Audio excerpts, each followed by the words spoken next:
This is a true crime discussions channel.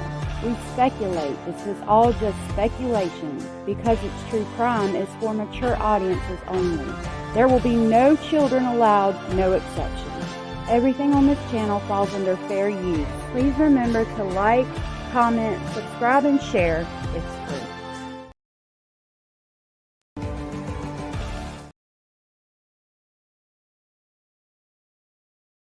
Whoop. Hello. I did not play that in one live, and a bunch of people lost their mind. I don't know what that was about, but it's good to see you all. I woke up this morning and was so sick. I thought I wasn't going to be able to make it. It's been crazy. Yeah, this case is crazy. I'm going to start with something that I just found that come out, it says 14 hours ago right now, about a Vegas mom decapitating her boyfriend and throwing his head in the trash can, which I found interesting. And then we'll jump into Sarah Boone. Also, I was able to monetize and get page ads. So if anybody knows how I can regulate them, because I don't want there to be ads popping up all the time. I know there's settings where you can make it to where it's slow, medium, or a lot. And I want to put it on slow so there's not a lot. But I'm super excited about that. I'm still working on the memberships. Like I said, it's been crazy this morning, but I did get those things done. So just, update on the channel. I do have to go through my emails and see if I've got any more case stuff. I will be putting out more interviews and making sure to just get everything in order for the Madeline Soto playlist. So with that, we'll check this Vegas mom who decapitated her boyfriend, and we'll see what that's about. And then we'll look into Sarah Boone. We need to make a decision. What does the data say?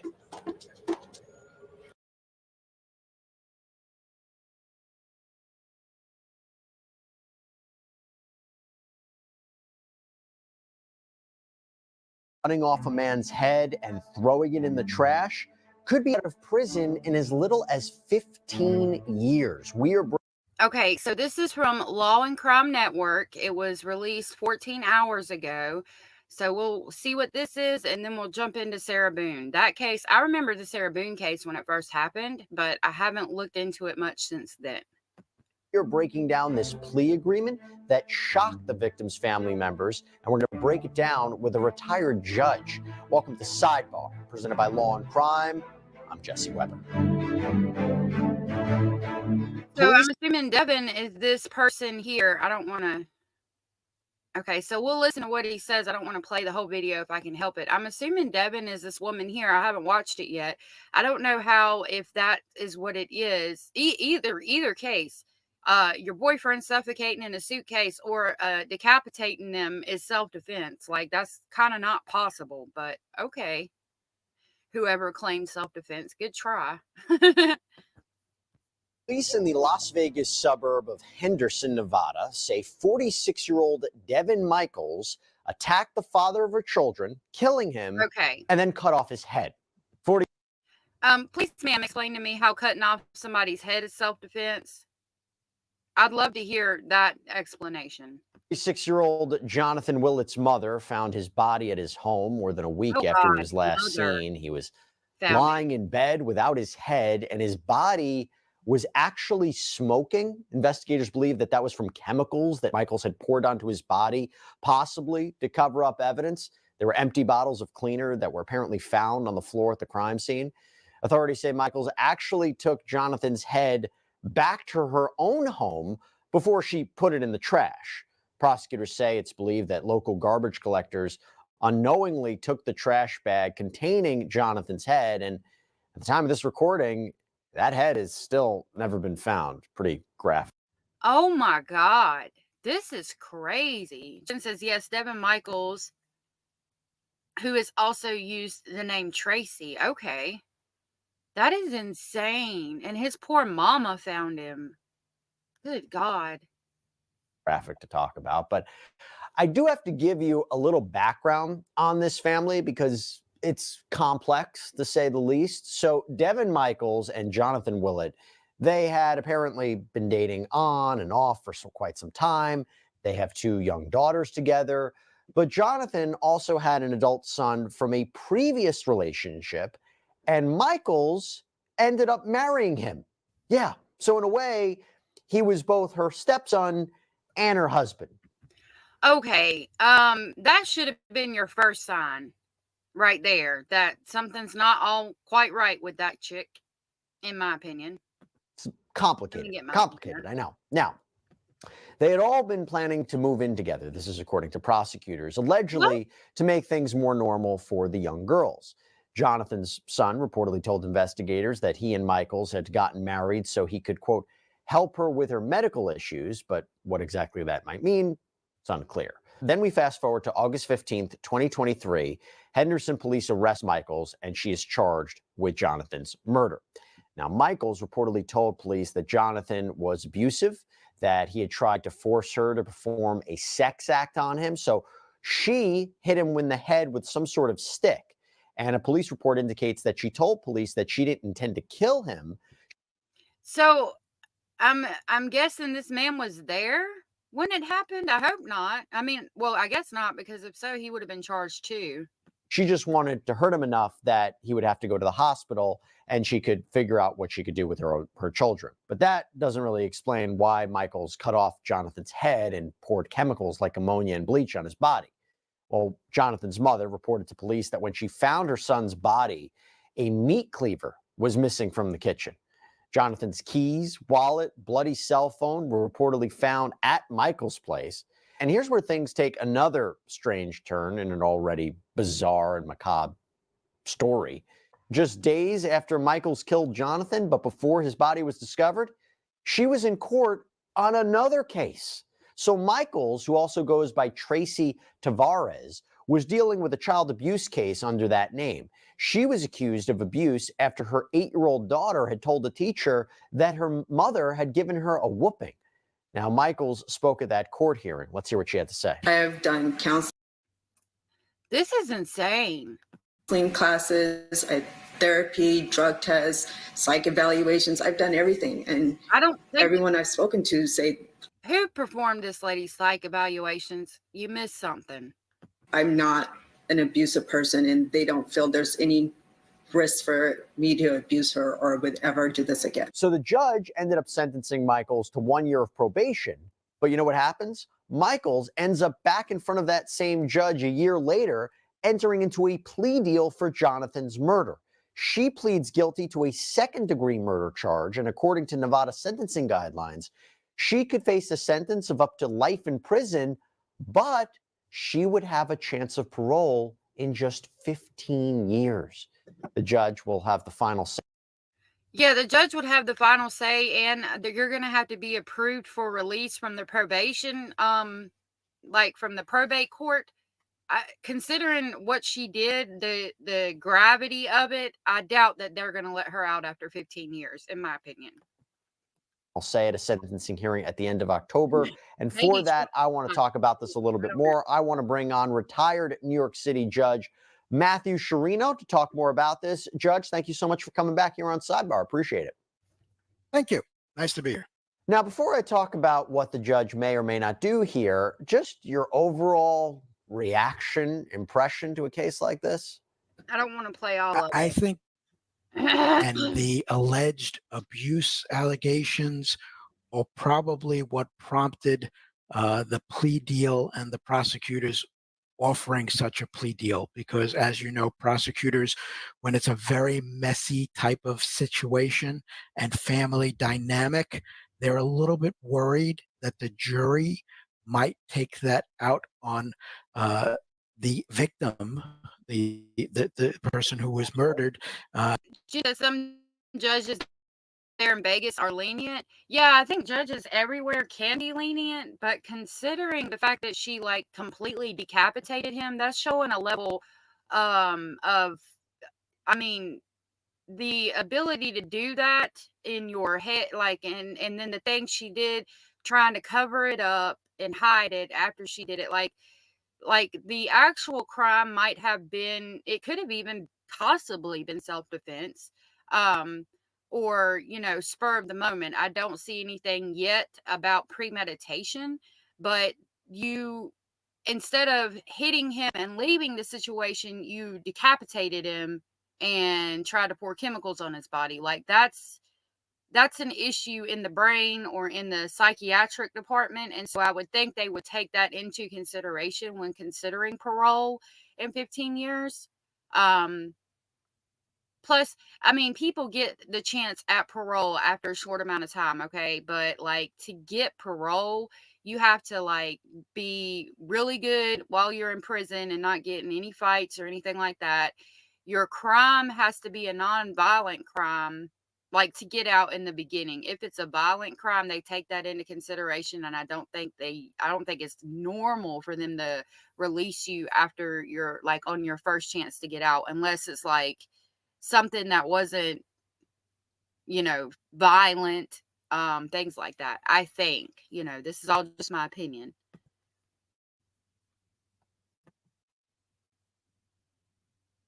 And give a kind of say a pox on everybody type of verdict. So I think a secure plea deal was the better way to probably handle this case in the prosecutor's mind.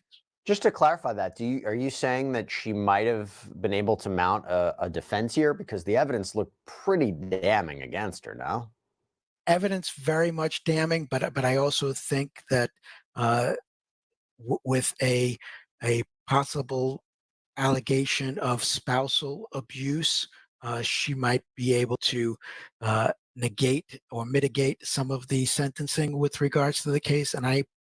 And probably that would have been what the defense was, because spousal abuse in this type of case would be very, very. But again, you could take spousal abuse into consideration, but then you got to take into consideration this woman's psychiatric health, because uh, I would think they would take into account the fact that she was dating, I guess, the father and the son at one point. Like again, that's going to be a psychiatric issue. And then you add to it that she decapitated him and poured chemicals on him. It's again psychiatric. Let me check my internet. Sorry guys, hold on. Very, very common. Hey, so there's no other way I could have done it.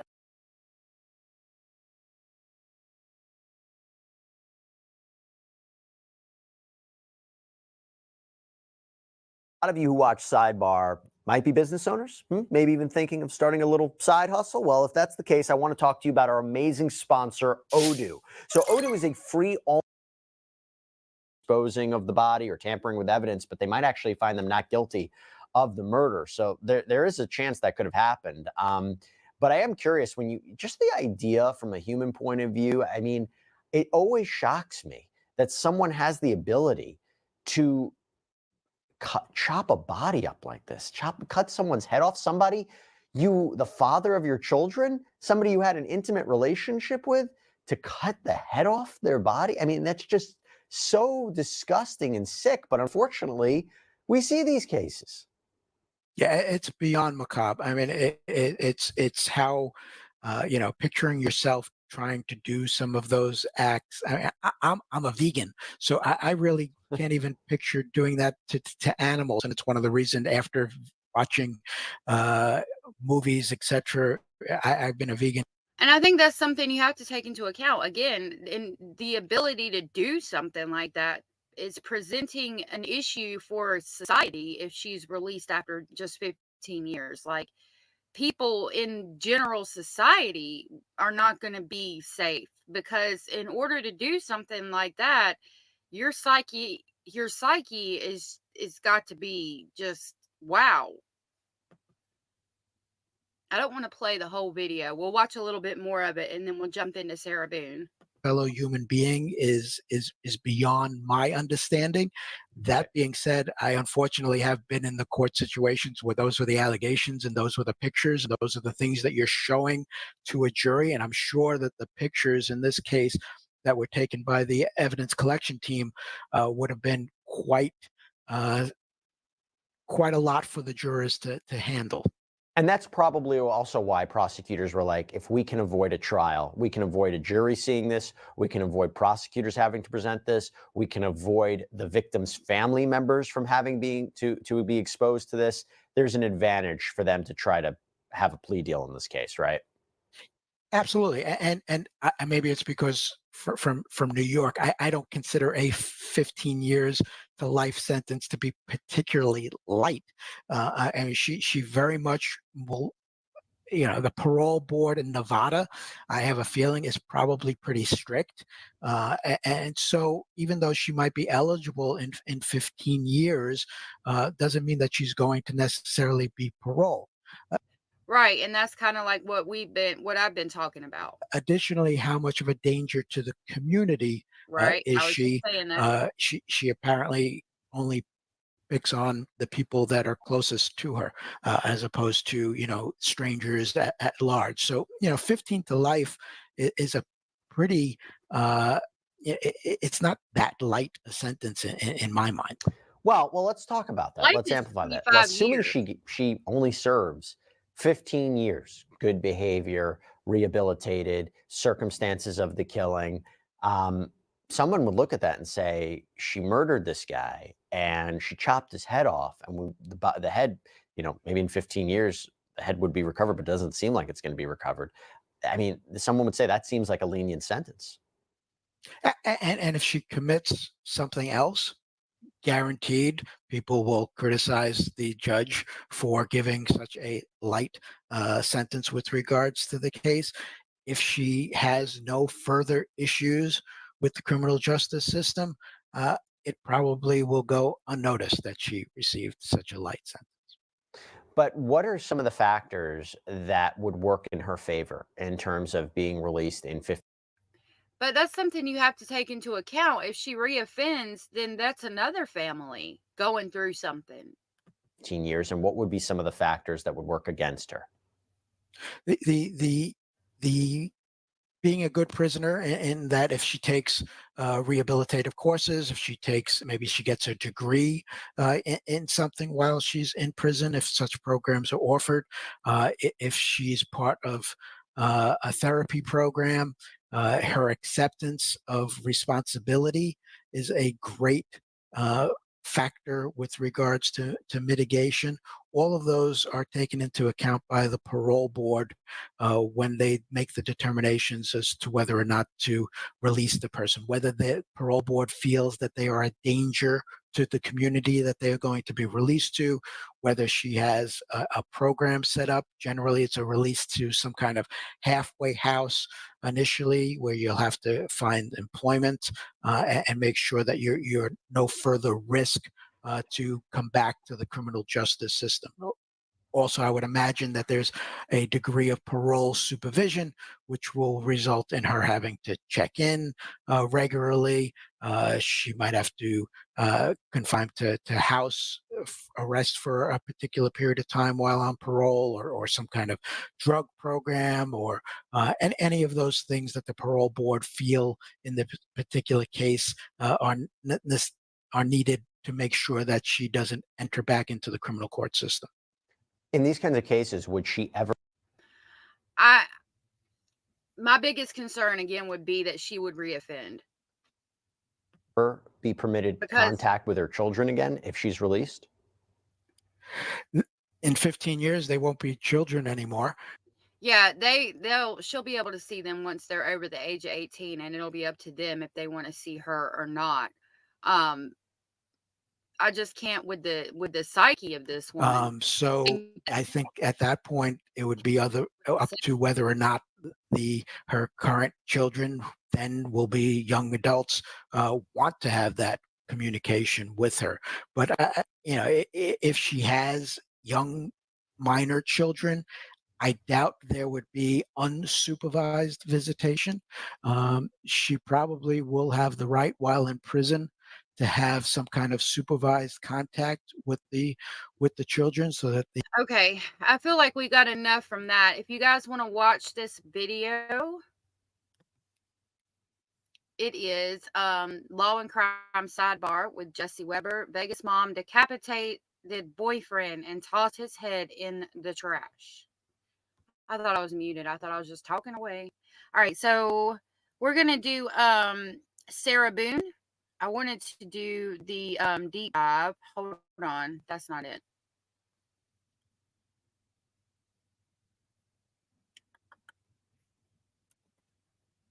If you've been getting scam texts like these, it was me. I sent it. Well, stop it, sir. Shit's annoying. All right. This is going to be another Vinnie Politan Investigates, like we watched with the sheriff and the judge the other day. It's on Court TV. This is a... Oh, I'm sorry. There's a little static. My internet's not cutting out. Thank you for letting me know, Jen. I hope it stops. I don't think it's mine. I think it might be StreamYard. I just double checked with the kids and they're not on there. Hopefully it stops. If it gets so bad, I'll have to stop and maybe come again tomorrow. But hopefully it'll work out and we can stay. So this is Sarah Boone Deep Dive Suitcase Murder by Vinnie Politan Investigates. It's on Court TV. Please give them a like and subscribe. All the links to the channels that we watch on this live can be found in the description box below if you are watching it on replay. Let's find out about Sarah Boone. I know a little bit about this, but I try to give y'all my genuine reaction. So I haven't watched any of these videos yet, but I remember the case when it first happened. Hold on, let me skip past his intro. Sorry. Body parts. This case is different. Here, the suitcase is alleged to be the actual murder weapon.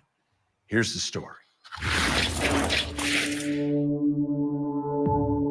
February 24th, 2020, Sarah Boone. Like, what other case have you ever heard? I know that she was supposedly drinking. They were going to play hide and seek. He got in a suitcase and she zipped it up and he was trying to tell her that he was suffocating and he suffocated and died. I don't know of any other time something like that could happen. Boone and her boyfriend, George Torres, were spending an evening together at Sarah's home. The couple had a bit of a tumultuous past. Both had been arrested on domestic violence charges, but they always seemed to get back together. On this night, the two were drinking. But what happened next is almost inexplicable. George got inside of a suitcase that was then zipped shut. Why and exactly how he got into the suitcase is not 100% clear. But what is clear is that at one point, he wanted to get out. He pleaded with Sarah to open the suitcase. And I think they found that on a video, if I'm not mistaken. But she refused. Instead, she turned on the video camera on her phone and started to record as George begged for his life. Still, she refused to unzip the suitcase. Then the following morning, she eventually called 911. She said she and George were playing hide and seek and George ended up in the suitcase. When police responded, they found George dead. Sarah has been charged with second-degree murder, but now she claims she was the victim and is claiming battered spouse syndrome. What happened inside that apartment? Okay, now, good morning, Eek. You can't claim battered women syndrome when when your significant other is in a suitcase and he has suffocated to death.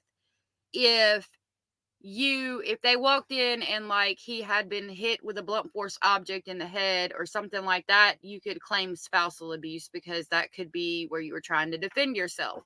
The fact that this man was in a suitcase and he suffocated is not giving you much leeway to claim anything. I mean, the situation speaks for itself. And why was George in that suitcase?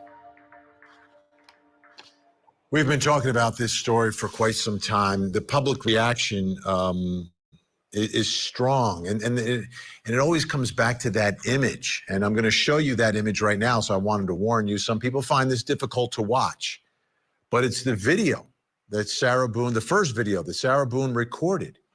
And you'll see the suitcase. You'll hear George Torres's voice. He's inside that suitcase. You'll hear Sarah Boone's voice. She's the one holding the camera. I want to give everybody a heavy trigger warning because we're going to hear his voice from inside the suitcase, and that's going to be hard to hear. So I want to go ahead and warn you guys. Let's watch.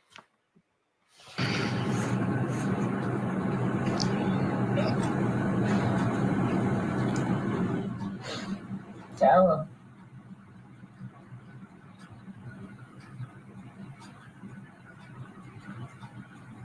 For everything you've done to me. Sarah. For everything you've done to me. Sarah. You.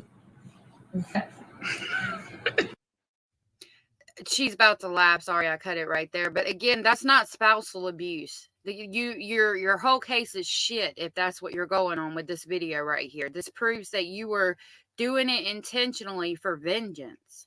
Sarah. You. Sarah. Stupid. Sarah. That's my name. Don't wear it up. Sarah. I can't breathe, babe. Seriously. Yeah, that's when you do and you choke me. Sarah. Sarah.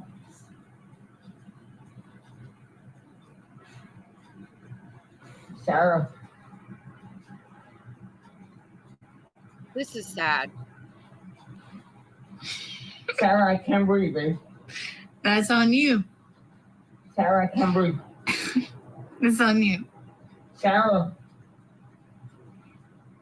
Wow. Real or handsome. I want to get video for it extra. Even though she's slurring her words and is drunk, it's showing that she knew what she was doing. It's showing malice. It's showing, that she's doing this out of despite, out of vengeance. He is voicing the fact that he cannot breathe and that he, obviously is going to die. If he needs to, he's telling her she needs to open the damn suitcase because he can't breathe. There is no defense here. This is just straight up. I mean, this is damning.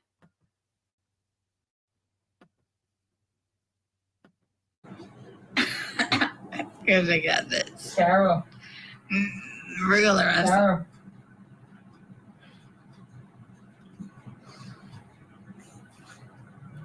Sarah, I can't breathe, babe. Oh. That's what Sarah. I feel like when you cheat on me. Sarah. You. Breathe, Sarah. Yeah. That she said that's what I feel like when you cheat on me. So again, showing that you're trying to get him back for cheating on you, not you were afraid, you were a fearful, beaten spouse. Yeah. You should probably shut the up.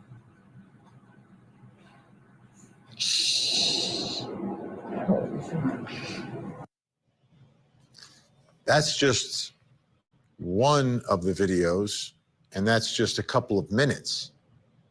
Obviously, that's not the entire time that George is inside that suitcase, which brings me to my first question, and I think it'll be an important one at the trial. How long was George in the suitcase? When did he get in? When was it finally unzipped? Joining me, Court TV digital content producer who's been covering this story inside and out, Lauren Silver is with us, and forensic pathologist, Dr. Priya Banerjee. Thank you both for being here.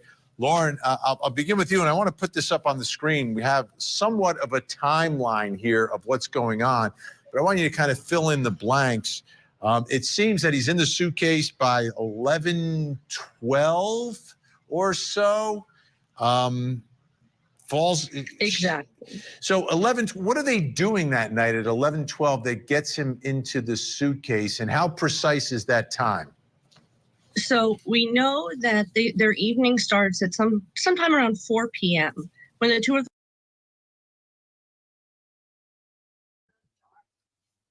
So it says the first video began recording on February 24, 2020 at 11:12 p.m.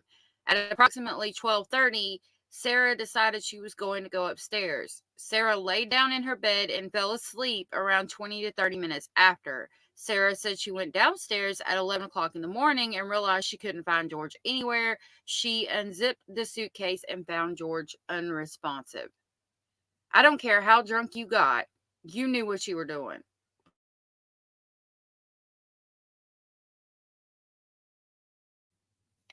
And I also want to add the fact that, like, you got him to get in the suitcase because, like Jen said, I don't see him willingly getting in the suitcase. Like, you tricked him into getting in the suitcase could possibly show premeditation.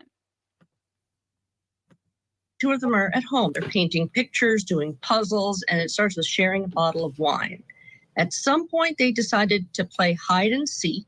Sarah hid upstairs. She says George never came to look for her, so she went downstairs and found him. And at that point, they thought it'd be funny to zip him into the suitcase. Now, where we're getting that 11:12 time is that's the first video recording that you just saw that was on Sarah's phone. So at that point, he's already in the suitcase and saying that he's having trouble breathing. And then eventually, somehow, some way, she leaves downstairs, goes upstairs, and goes to sleep. We get to the next morning. What's the time frame here? Is she finding him early in the morning, mid-morning, late morning? She says she went up, went to sleep. She assumed that he would find his own way out of the suitcase. So she says she was woken up at about 11 a.m. by her phone ringing over and over again. She assumed it was her ex-husband, looked around and realized, I don't see George. So she went downstairs looking for him. And it's at that point that she realized he was in the suitcase. He was unresponsive. She couldn't wake him up. And her immediate response was to call her ex-husband. So I'm doing the math as you're describing all this. Like, it seems at a minimum, it's 11 hours and 48 minutes. All right, Dr. Priya Banerjee, how long could someone survive in a suitcase like that? And is there any way to tell with any precision? Is it a ballpark? And what would it be like for that? It would depend on the lining. I'm assuming it had that black lining that's kind of like plastic or whatever. I don't know how to describe it, but there's a lining in them, and if that lining wasn't there, he would have been able to breathe through that fabric, not very easily, but he might be alive. So it would depend on if the suitcase had that lining stuff in it.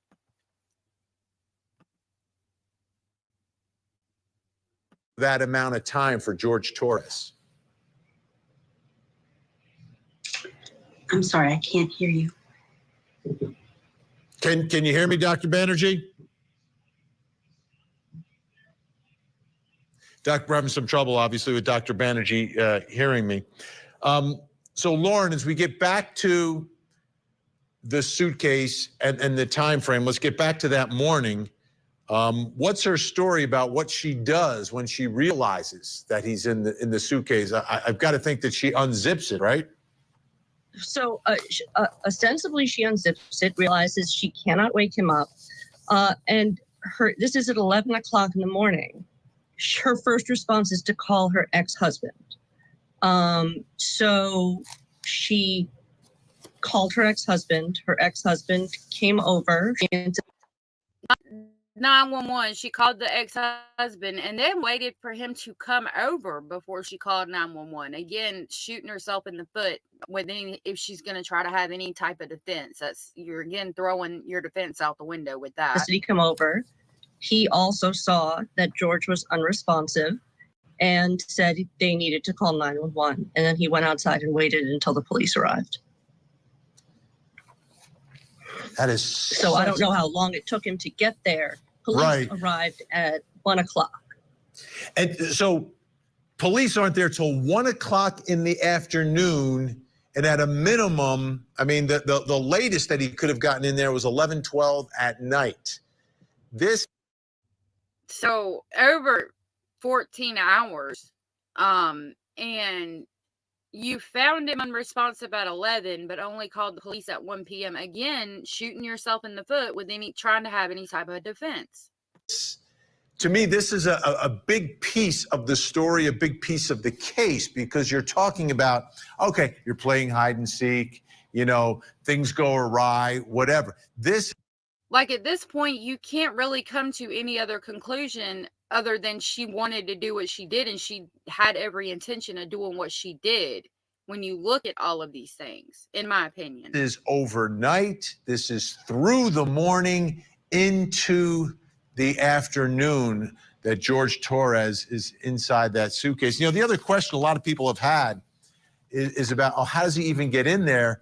But my understanding, George Torres was, he wasn't a huge man. I mean, he was relatively small. He was thin, not super tall.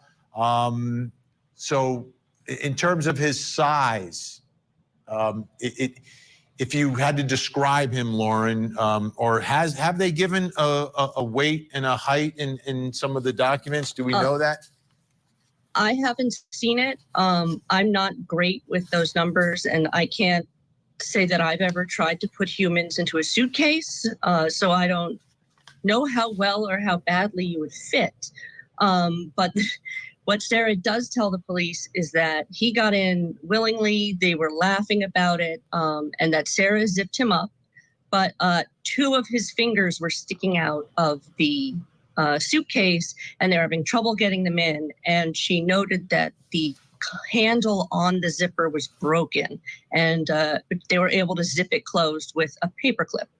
So it was a broken suitcase. The zipper was broken, but she still maintained he would find his own way out. All right, Dr. Priya Banerjee, back with us.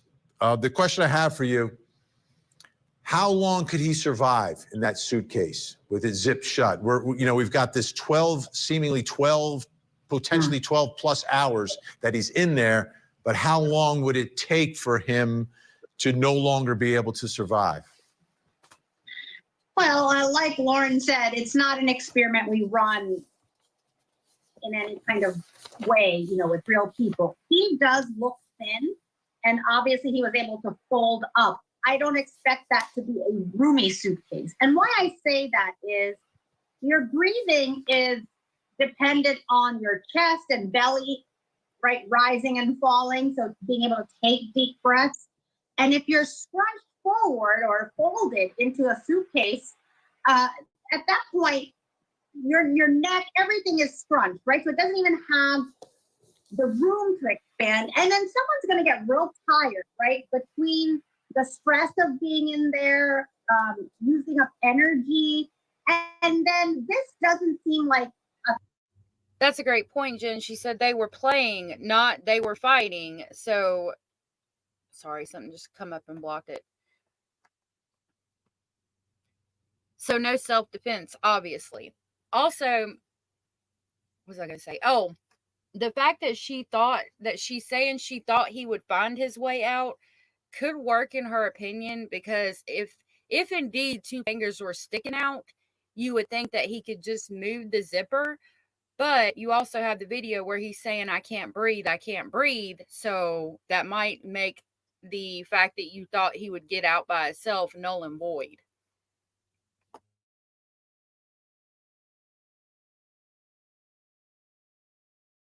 a thin cloth. It looks like a more rugged, even though the zipper's broken. So it's not going to be so breathable that oxygen's going to get in. So I'm treating it as sort of a closed space. And as soon as that air quality, the oxygen runs out, that's it. It's going to be minutes. We do know the physiology of someone being strangled. It's going to be longer than that because it's going to take longer for the air to, oxygen to run out. But it's not 11 hours. It's going to be soon. And it's traumatic to think that he's asking for help and he's laughing. And is he realizing what's happening? Like, at what point? Absolutely. Does he realize that, oh my goodness, this could be the end? Well, I think it's sort of a slippery slope, right? He's going to become more confused as the oxygen goes down, right? He's going to become weaker. So it's both expending energy and using up the oxygen. So that means he's going to become tired and his brain's going to become foggy. But she's also overtly laughing at him, right? So if he's not, maybe she even removed herself before he dies.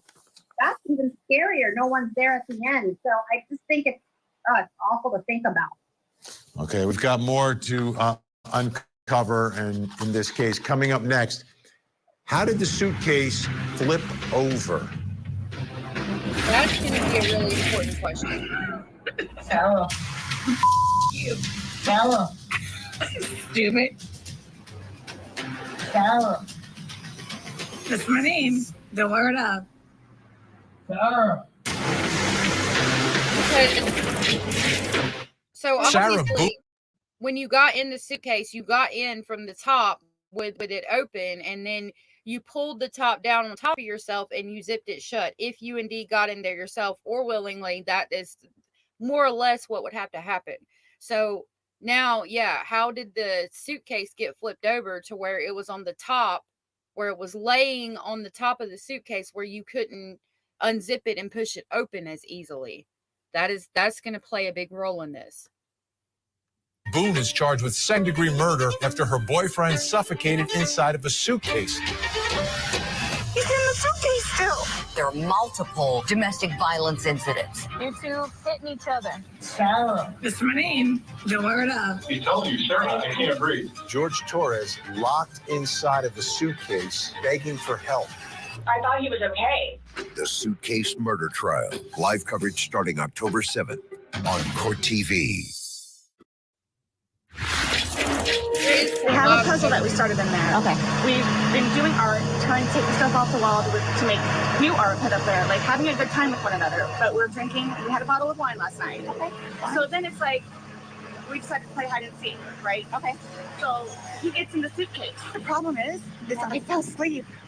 So who come up with the idea to play hide and seek? Was it Sarah Boone? And then who come up with the idea to hide in the suitcase? I would think if you're hiding in the suitcase, there's probably two people. So who are you hiding from in the suitcase? Like, if I don't see him willingly, I don't think it would be easy to get in a suitcase and zip it up all by yourself. I would think that she would have to help him get in the suitcase. And then at that point, who are you hiding from?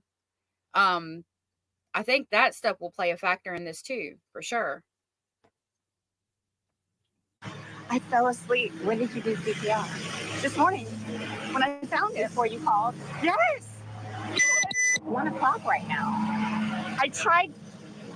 I was awake, but I actually got out of the bed at like 12:30ish, whatever. So I came downstairs, and I was like, "Oh, he's in the suitcase still."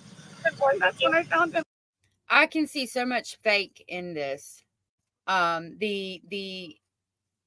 She's different because some people, when they get the higher tone voice and things, it means that they're innocent of it, but the way she flips back and forth is noticeable to me. It tells me that she's lying. Then when I took him out, I tried doing CPR, and then I called him, and then I called you guys. And I fell asleep, so I don't know if he suffocated or like had an aneurysm or a heart attack or what. What kind of medical conditions did he have? None that I know of. Nothing that you know of. None You that I didn't take know any of. medical? No. All we had was a bottle of wine. 12 hours locked inside of a suitcase, it's not going to be an aneurysm that's going to take your life. So I wanted to, I said there's more than one video. There's two videos. The second one's a little bit shorter, but I want to show you the second video as we watch it and listen to it. Take a close look, because it's interesting to see the positioning of the suitcase.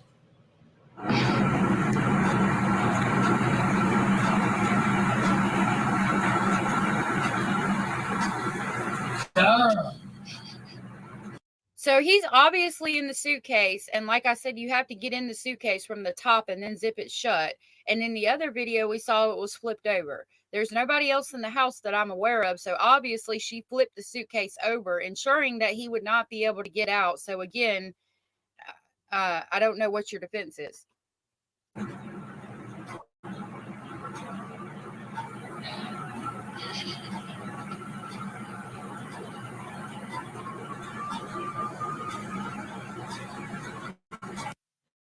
So the position. Yeah, Jen is saying that, she states they were playing. So you don't have a self-defense if you're playing with each other. If you are fighting with each other, you might could claim self-defense. I still don't know, though, how with a suitcase. I mean, it would be hard with the situation. But the fact that she states they were playing, not that they were fighting, kind of makes the self-defense strategy null and void. positioning of the suitcase, where it is on the floor, and you heard George was still alive there saying Sarah, again, pleading for his life. Let's take a look at the first video next to the second video. And the one thing that's clear to me is that it's not in the same position. It's moved. It's on its back on one, and then it's on the other side in the other picture. So it's not stationary. It's not like he's in the suitcase, he's locked in, and the suitcase stays there. Something else is at play here. Brings me to my next question, which is, how did the suitcase flip over? What's going on there? Is it him? Is she torturing him? What exactly is going on here that changes the position of that suitcase? With me, Court TV digital content producer Lauren Silver and forensic pathologist Dr. Priya Banerjee. Lauren, is there any evidence or statements relative to the positioning of the suitcase, because it's obviously on different sides, flipped over from video 1 to video 2? Well, I combed through the documents, and she is very clear that she had been upstairs. The suitcase was downstairs. Good morning, Sub Rosa. Sub Rosa says that she was saying, for everything you've done to me, and it sounds like torture to me. It does to me too. She's going to have a hard time proving that it wasn't, because I mean, there's so many contributing factors here to show that this was malice and there was forethought. And they got in the suitcase downstairs. So she says the suitcase was always downstairs. There were some items in there that they wanted to unpack. They took them out. He got in, and then she zipped it up. The only mention of the movement, which is clear in the videos, is by the detectives themselves in the police report, noting on the video that in the first, the suitcase is facing downward, and you can see George is pressing from inside to get out. Whereas the second one, it's facing upwards and is moved over to the left side of the living room. It doesn't offer any speculation as to how that happened. And as far as I know, Sarah Boone's never given any explanation. Let me ask you, Dr. Priya Banerjee, I guess two scenarios. I want to talk about one scenario, though. If she is moving this suitcase around and rolling it around, would you expect to find any particular types of injuries during the autopsy that could perhaps be consistent with someone being locked in a suitcase and sort of tossed around in that suitcase? Yeah, I don't know the exact model of the suitcase, but obviously that would be available to my colleagues. Oftentimes, I think you would look for marks, like whether it be contusion, so bruising from any sort of ribbing, handle, the wheels jutting in, any kind of hardware or outhousings. Usually, I mean, it's pretty smooth, but you don't know how he's scrunched up in there. The one thing I want to point out, though, is if, and this is pure speculation, if it was twisted while he was alive, you can see that the zipper is now on the bottom, right? If we're moving from position one being on the right-hand side of my screen to the side, where it's flipped over on the rug now, the sort of lid, if you will, the zippered portion is now on the floor. That's impossible to extricate yourself from. Even if he's trying to undo the zipper, which is faulty in and of itself, you can see, how is he going to lift the lid off? Even if he's right, and you're laughing at him. And again, like Sub Rosa said, for everything you've done to me. She's shouting, for everything you've done to me. When he says, I can't breathe, she says, that's how I feel when you cheat on me. I mean, again, not self-defense whatsoever. He's trying to kick, I don't think it's so small. A grown man, even if he's petite, is going to have a very difficult time getting out. Now, there's a video posted on Deep Dive True Crime on YouTube, which appears to feature audio from a police interview with Sarah Boone's neighbor. Now, in it, he describes hearing a loud crash. Let's take a listen.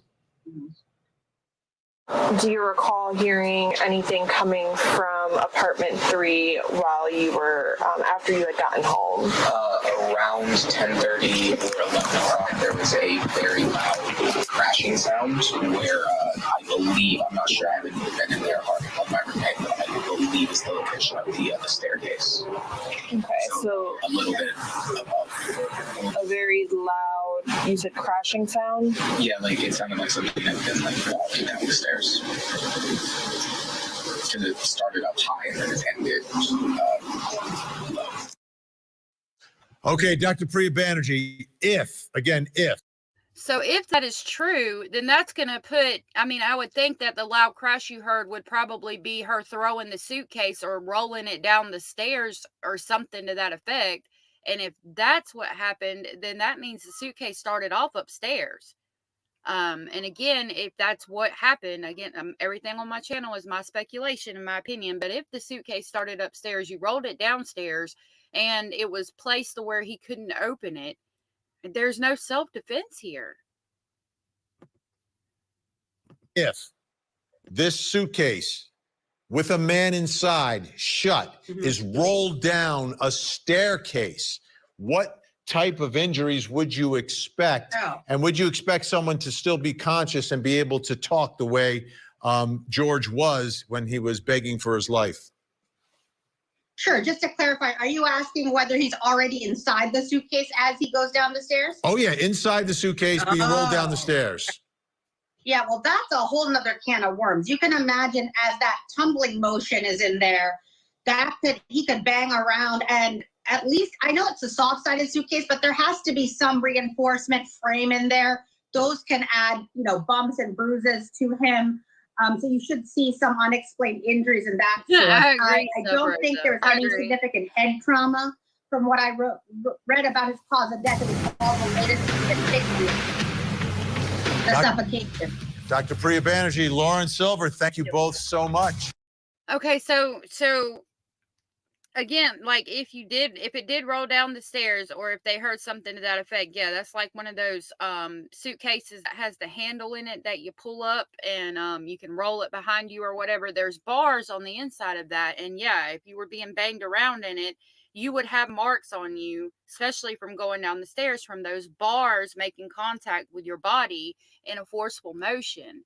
And if, like she was just saying there at the end, the only marks on autopsy were involved with the asphyxiation, there was no bruises or anything, then I don't know how she rolled the suitcase down the stairs. So if we take that into account and say that what the neighbor said is real, what was rolling down the stairs or crashing what sounded like down the stairs? Was it a person?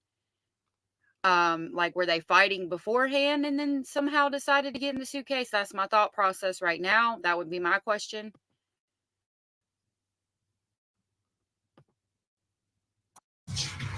A lot more to uncover. I'm Big Politan. We'll keep digging for answers as the investigation continues.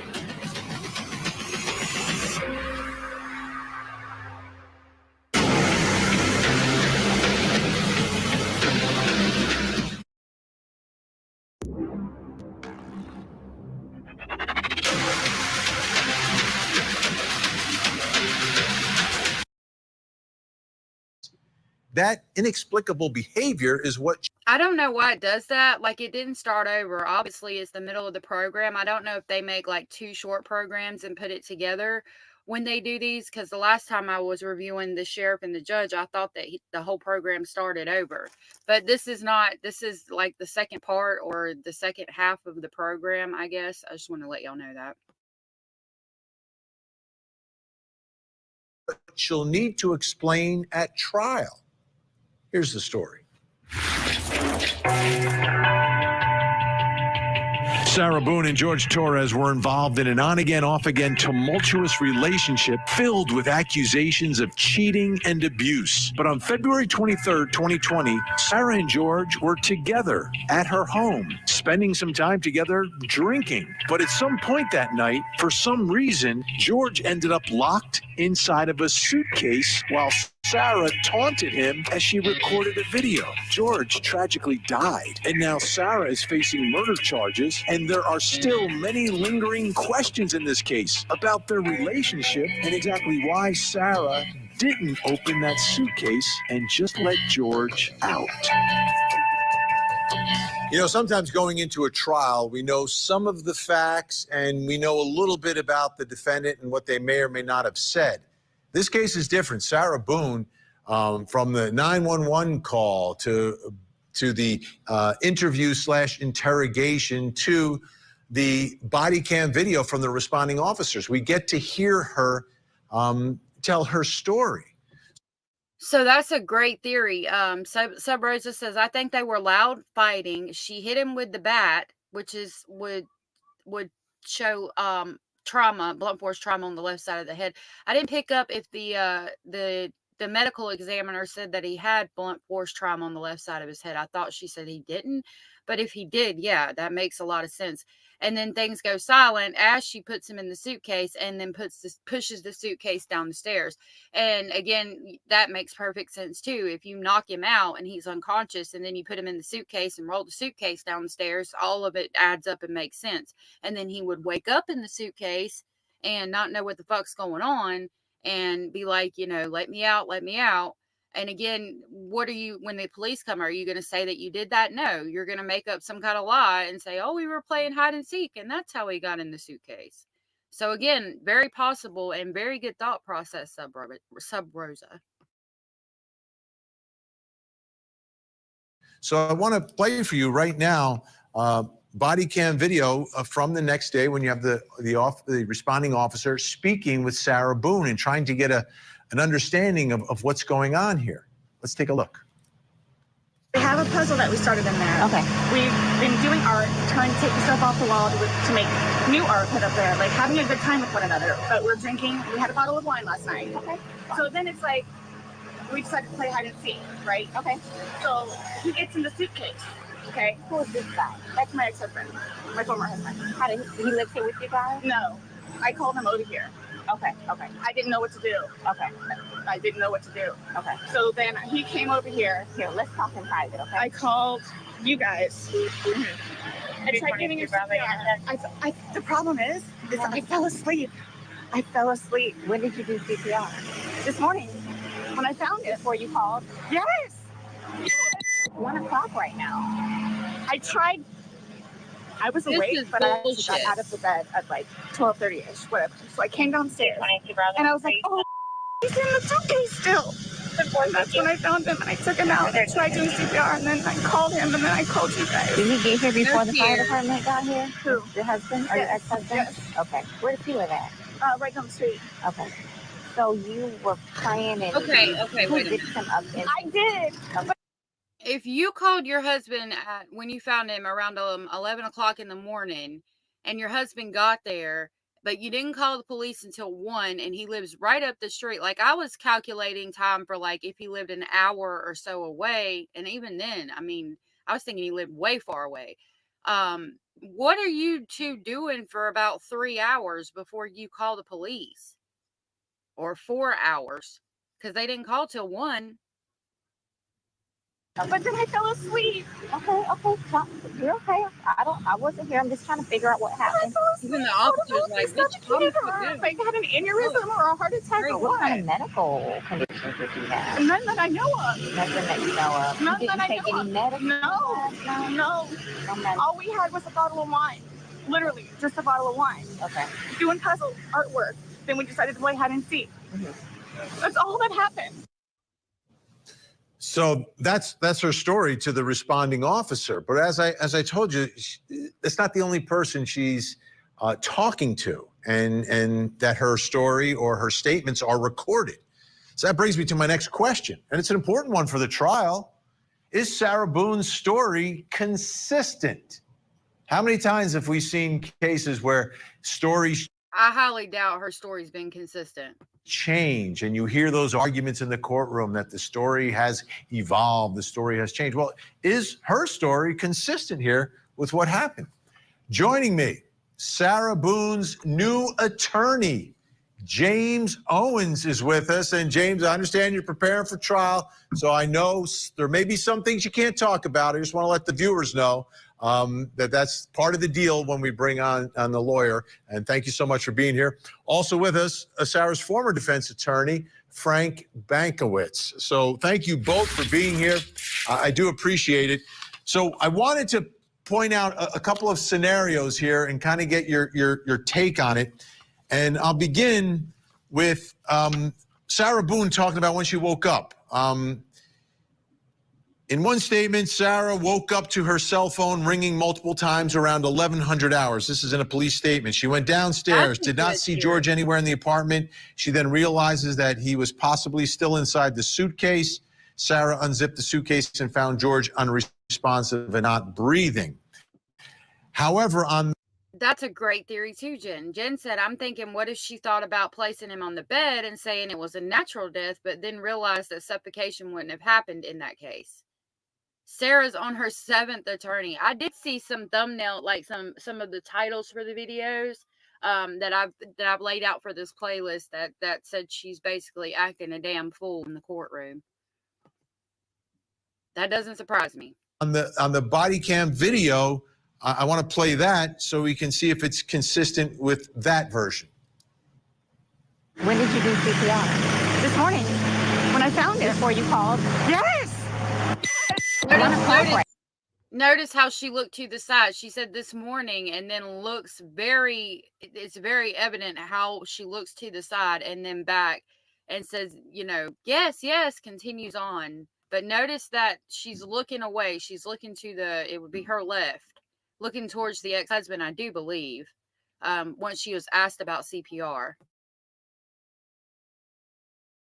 Right now. I was awake, but I actually got out of the bed at like 12:30ish, whatever. Okay, so James, is there a problem here in when she's getting up, or is this story consistent, at least this part, of when she gets up the following morning?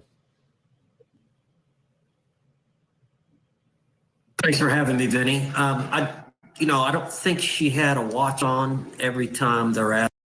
So that's a good theory too. Sarah Sub Rosa says, I think the suitcase was by the front door because Sarah thought that Brian would be willing to come pick up the suitcase and drop it off somewhere like a lake, a alleyway, whatever.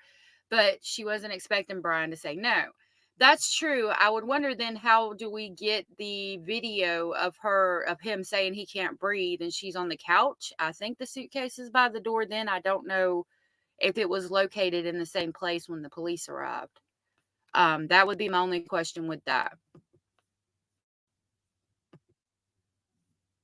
Asking her questions about the times, guessing, trying to give them an answer. So I don't think she should be looked down upon or considered that she's being evasive. I just think she didn't know the time frame.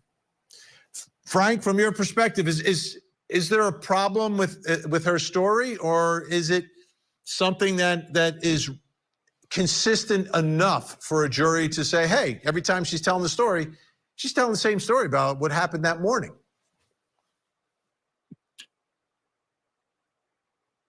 Well, I don't know that you can point to inconsistencies. I think it's, she's nervous, she's upset. She's basically kind of in a panic mode from what I see in the video and what I've seen in the past. And I don't know that you can point to those as being inconsistencies. I don't see panic mode there. I do see panic mode as in I'm going to get caught if I don't say these things in a particular order the way that I want people to think it happened. Good morning, Anders. It's good to see you. This is a disturbing case. It was really hard for me personally to hear that man begging for his life just a second ago, saying he couldn't breathe. Just not good. They're both got charged with domestic violence a bunch of times. Just not good. They were firing gasoline. They should have separated a long time ago, in my opinion. Go to another issue here, which is the state of mind that night and what was happening. First, Sarah mentioned that she and George had been consuming alcohol during the night, and she went upstairs and passed out in her bed. But here she is in her interview talking about the same issue of drinking that night. You told me on recording, like, that you were not drunk, he was not drunk, you guys were having a good time. I can't get drunk. Number one, I do not want to get drunk. I don't like being non-compos mentis, having my wits about myself. I don't like feeling out of control. Mm-hmm. So I'm just saying you're making it sound like he's a raging alcoholic today, and yesterday I was kind of asking you those questions and you're like a little defensive, like, no, we're not alcoholics. I'm not. We are not, you know. But you guys were both sober on Sunday, to your knowledge, because when I said you went and passed out, you were like, no, I didn't pass out, I just fell asleep. So now it's kind of like, what is it? Were you guys drinking and it got out of hand and it got physical? No. Or is it? Sunday was one of the better days that we have had in quite some time. So where were you? I don't like her demeanor in this. It's off-putting to me. It's telling me she's guilty. That's my opinion, though. You guys are on drunkenness, not drunkenness on Sunday. You told us you weren't drunk. No, I was not drunk. Right. I was not drunk. Okay, James, from the beginning of my coverage of the story, that's always been a big issue because you listen to the voice, it sounds like she's under the influence. Is this a problem, the fact that she seems to be denying that they were drinking, denying that she was drunk, or was she actually sober that night?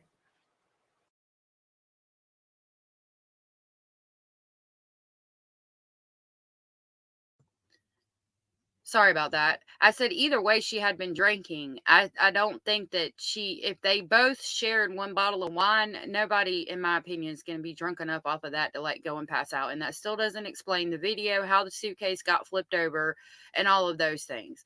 No, ma'am. You can go on ahead and exit stage left with that defense because that shit ain't working for nobody. Anders, you said you'd heard audio from where it happened. If you go to the beginning of this live, they showed the video of him. Well, you can hear his voice coming from the suitcase. I think that's all that's out right now. I'm sure there will be more video out as the case progresses. They'll play it in the courtroom for the jury. No, I think they were drinking, and I think that earlier in the day, she to the Publix, which is a short distance away from their apartment. And then later on the day, he went a second time to Publix and got another bottle. So both of those and found in the garbage can, and the receipts were found somewhere in the apartment. So 2 bottles of wine. I don't know. I don't drink. I don't like alcohol. I don't like the way it just makes me go to sleep, actually. And if I personally were to drink a bottle of wine, I would probably fall asleep and be sleeping pretty hard. But it still doesn't explain the video, and how the suitcase got flipped over and all of the things that we just saw. It still is not explaining that, drunk or not. they were the only in the apartment that night, so they both consumed so they did drink quite a bit. Frank Mankiewicz, let me ask you about that issue of the drinking. Is that a huge problem for Sarah Boone that they were drinking, or how does this play in front of a jury, and what does it mean?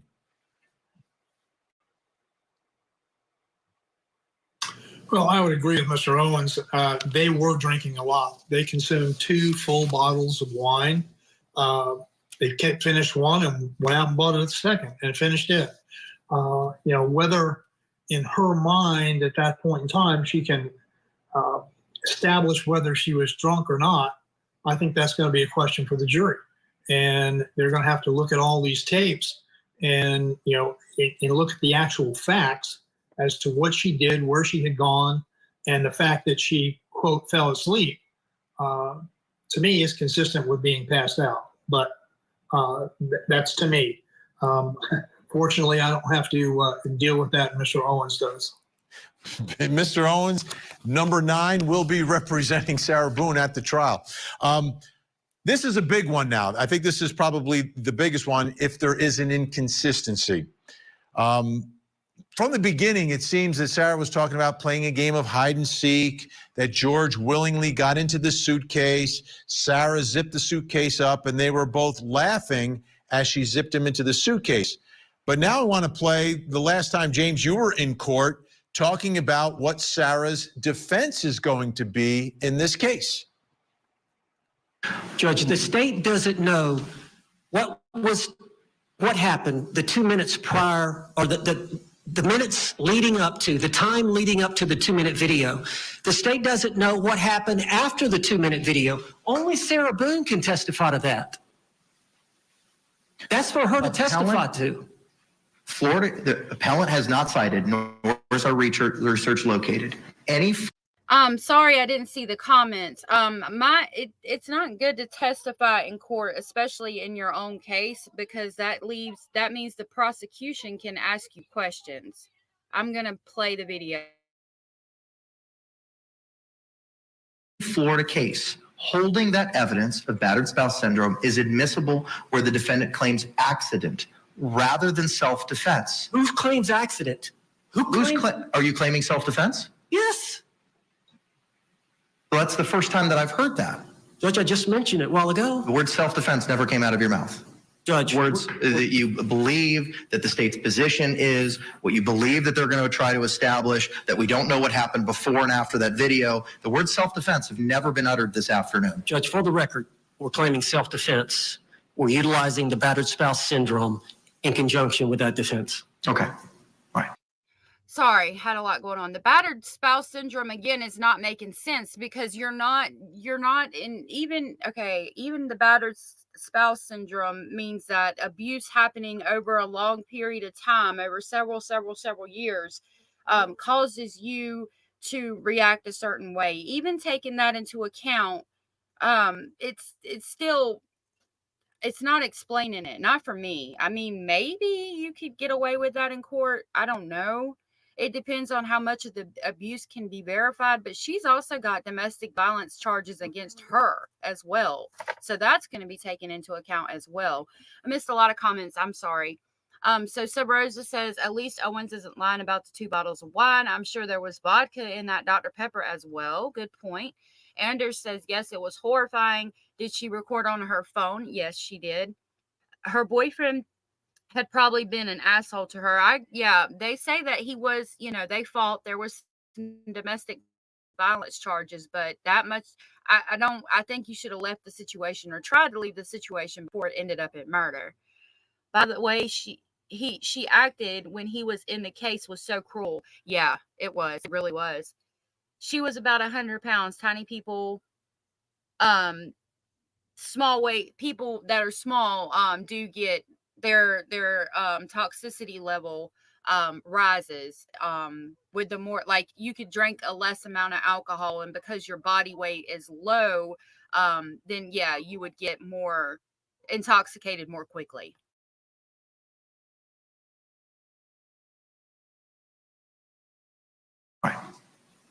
Not accident, as they want to allege. Okay. Okay, James, let me ask you, if they're laughing, if she says they're laughing when she zipped them in, how does that equal self-defense? Is that inconsistent? Well, like I said in court, the video is only 2 minutes long that Sarah recorded of George in the suitcase. So no one but Sarah knows what happened prior to recorded, and no one but Sarah knows what happened, turned off the video. So her to testify to and explain what happened. All right, James Owens and Frank Bankowitz staying with us. Still to come, was there a history of domestic violence? Sometimes that's not what I'm supposed to do. I'm afraid of it. Breeze Drive, Spring Village subdivision. I'm afraid of his family. One of the most successful true crime TV shows ever. This is crazy. Now has a new home on America's original. Was charged with second-degree murder after her boyfriend suffocated inside of a suitcase. Sarah, I can't breathe, babe. I thought he was okay. The Suitcase Murder Trial. Live coverage starting October 7th on Court TV. So, he did says, I'm guessing that's what they want to use. In 2019, he was arrested. It seemed like month after month for battery, but I'm unsure if it was for her or somebody else. I think that from what Sub Rosa was just saying right here, my understanding is that George had zero domestic history before Sarah. That's my understanding. Again, if that's true, it just proves that, I mean, with all the domestic violence and everything else, that they just should have got away from each other sooner. And if they had, we would probably still have George here on this earth, unfortunately. If you're in a situation like this, you've got to seek help. You've got to seek a way out. I'll see if I can post the number for the domestic violence hotline in the description box, just in case somebody needs it. You gotta exit the situation. It's gonna hurt for a little while, but that pain's gonna go away eventually. The murder, being in jail for murder or prison, could be for the rest of your life. So, and then death obviously is death. So just get out. Just get out. Sometimes I'm not sure what I'm supposed to do. I'm afraid of it. I'm afraid of his family. My son can't come over here because he's here. That's body camera video from a different incident involving Sarah Boone and George Torres. And you hear some fear in the voice of Sarah Boone there. I want to go back now to the suitcase video because I want you to listen closely to what Sarah Boone is saying. For everything you've done to me. Sarah. For everything you've done to me. Sarah. You. Sarah. You. Sarah. Stupid. Sarah. That's my name. Don't wear it on. It's nice to see you. Anders says, aha, interesting sub. I can't understand how self-defense can be relevant. I don't either, honestly. Zan Pismer says, I don't think she tricked him into the suitcase. He had blunt force trauma to his head. Sub Rosa was talking about that earlier, how she might have like hit him and made him unconscious. And then that's how he got in the suitcase. That's a good theory. I was not aware that he had blunt force trauma to the head. Zan Pismer also says she whacked him with the bat. They recovered and rolled him into the suitcase. Right. Sub Rosa said that a few minutes ago. Thank you for being here, Zan. I appreciate you and I appreciate your comments.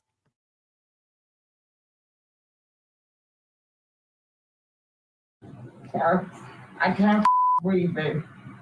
Seriously. Yeah, that's when you do and you choke me. This is for everything. That's what you get when you choke me. It brings me to my next question, which I think will be a major issue in this case. Was there a history of domestic violence? Sarah Boone, George Torres.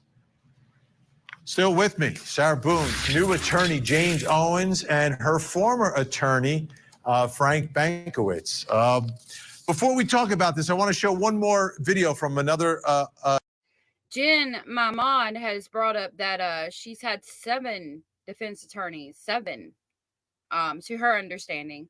A domestic violence incident. This one's from September 4th of 2019. George was hiding in the bathtub upstairs. Okay? Yes. So, he gave me his side of things. I need you to give me your side of things in person right here. I know we kind of talked on the phone, but I need you to tell me what happened tonight. So what happened? Okay, pardon my language, because it's not me. I was called a and okay. And I'm not a mother to my son. Okay. All the while, nonetheless, I was sleeping before that. Okay.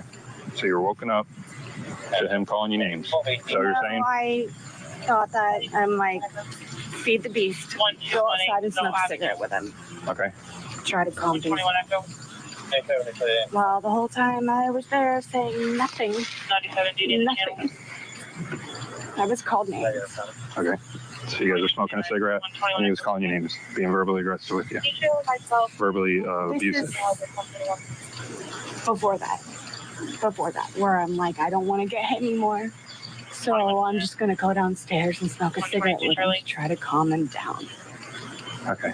So you're saying Okay, I'm trying to get a timeline of things. So start Charlie. from the beginning and give me the timeline. Was that I was asleep?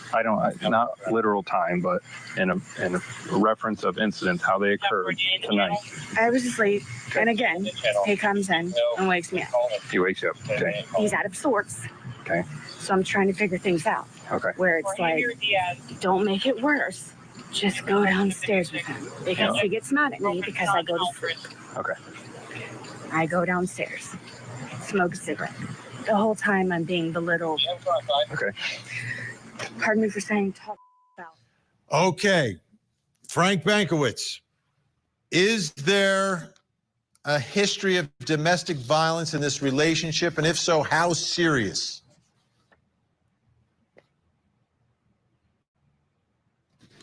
Absolutely.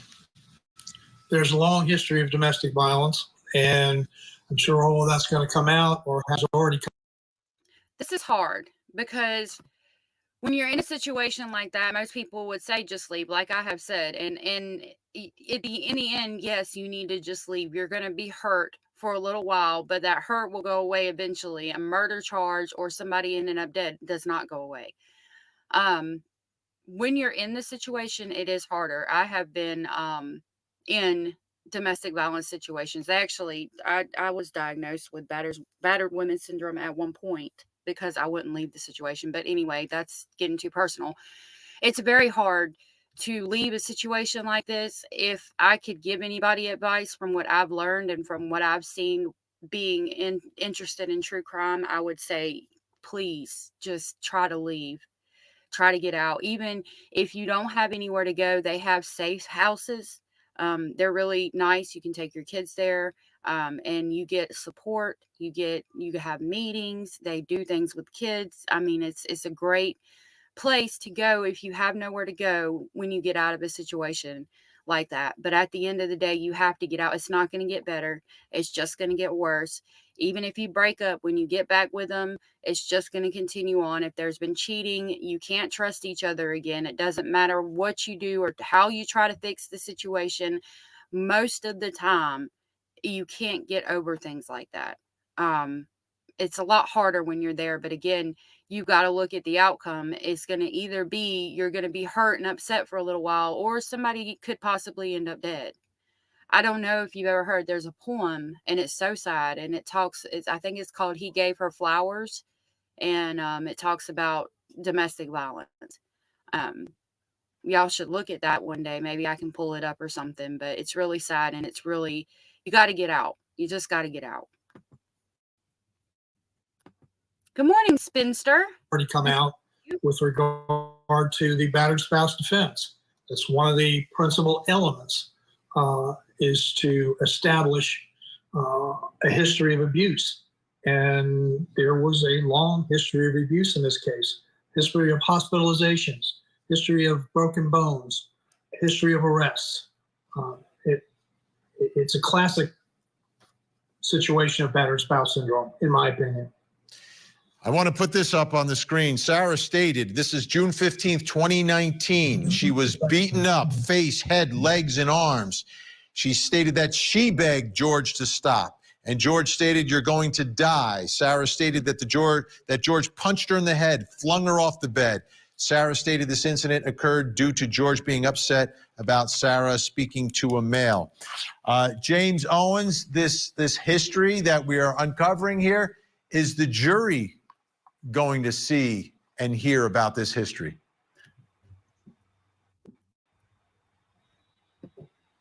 I want to know what George's statement when that happened was. I want to see his what he wrote down. That would be my question with that. What is his side? Because again, in every situation, you've got one person's side, the other person's side, and then way over there in the corner is the actual truth. And you need to hear both sides so that you can try to determine what the truth is. Just hearing one side, I don't think is fair. I want to hear the other side as well. So Rosa says there are resources for domestic violence victims unless told. Odinist did it. That's a reference to what is it? Delphi, I think. Click is the deputy assigned to assist you, referring to his recent arrest and ties to the Delphi case. Yep. The Delphi case is really interesting. I'd like to do that one sometime, but there's so much in that. What do y'all think Richard Allen did it? Let me know. Yes. The filed a notice of intent to rely on, and in the notice and in the amended notice, we alleged that there were prior incidences of abuse, and Dr. Julie Harper to testify on that issue. So yes, there is corroboration in the terms of a prior history of George and emotionally and sexually abusing Sarah Boone. Have there, and I'm looking here at George's arrest history. It looks like June 15th, arrested for battery. June 18th, arrested for violation of pretrial release, making contact with Sarah when he wasn't supposed to. August 28th, 2019, a battery arrest. September 4th, arrested for battery. Is all of this connected to Sarah, or are there other cases that are out there? And do you expect the jury to hear the history of George Torres, James? The judge is the jury's going to have to hear his history and his statements in order to make a fair and accurate decision on this case, in my opinion.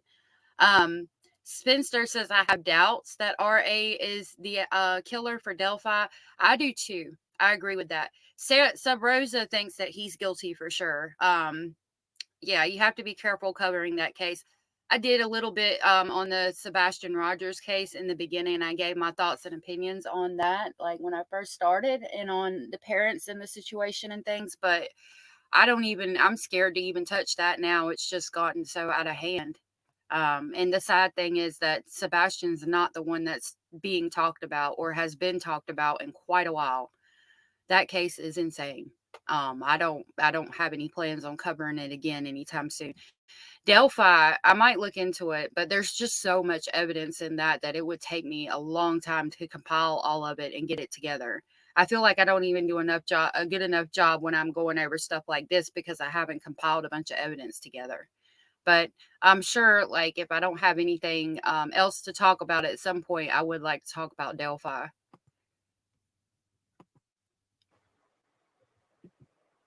Yes, I believe those instances relate to the domestic George and Sarah, and I believe there is other incidences. As far as how much comes in, there are rules that come into play in the evidence. Okay. I have to make some decisions about that. James, I hate to cut you off, but we are out of time. James Owens, we appreciate it. Frank Bankowitz, thank you both so much. One of the biggest mysteries surrounding this case has been, when will this trial happen? Sarah Boone on lawyer number 9, but believe it or not, it looks like this time it will happen. We'll see the trial right here on Court TV. The question is, what will the jury say at the end of all of this? Anders says you used to say that you should leave after the first blow with the fist. But from what I understand, that many other had been brainwashed to have zero self-esteem and don't think they are able to love. That's what happened to me. I was with somebody who actually, when I met them, I was like a really like sheltered child when I met this person, and they introduced me to a lot of different things and made it to where I had to have those things in order to function, and he was the only person I could get it from, and he made me think that all kinds of crazy things, such low self-esteem, nowhere. It was a horrible situation. That's the one that they thought I had battered women syndrome from, because I tried to leave. I went and lived with my grandma, my dad, my aunt, my brother, and I would always just go back. It is hard. But I did end up, again, I ended up leaving, and my life has been so much better since I left. So that's, again, coming from a personal perspective, I would say, please, again, leave. You might not think you can, and you might go back a couple times, but it's always going to end the same. It's not going to work. Sub Rosa says, I like we can all agree about Sarah Boone. I'd rather agree about Suitcase Sarah than disagree about Richard Allen or Brian Koberger. Those two cases and Karen Reed are dividing the community. I agree. I agree with that. There's a lot dividing the community right now. I have not looked into the Sarah Reed case. That's something I need to look into. I don't know anything about that case. Trying to go back to my playlist so we can pick another one to watch. There we go. A woman convicted of. Oh, the Brian Koberger case. That one's interesting too. I think he did that. I think Brian Koberger is guilty. So we can watch the 7 wildest developments in Sarah Boone's suitcase murder. So we'll watch that next. This is going to be another Law and Crime Network. It's from 4 weeks ago. And I will So UL Lafayette helped me change my life. Why not let to the channel in the description box below for you guys to check it out for yourself without my commentary. So this is going to be another sidebar. I'll probably accused killer who prosecutors say zipped up her boyfriend in a suitcase while playing hide and seek and left him for dead.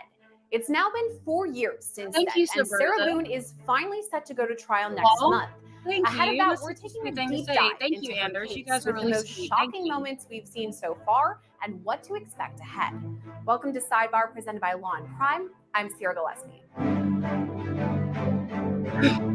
The drama just keeps on coming in the case of Sarah Boone, and the number of attorneys she's gone through has now officially reached double digits. That's right, Sarah Boone is on her 10th attorney that she somehow wooed with a homemade help wanted ad.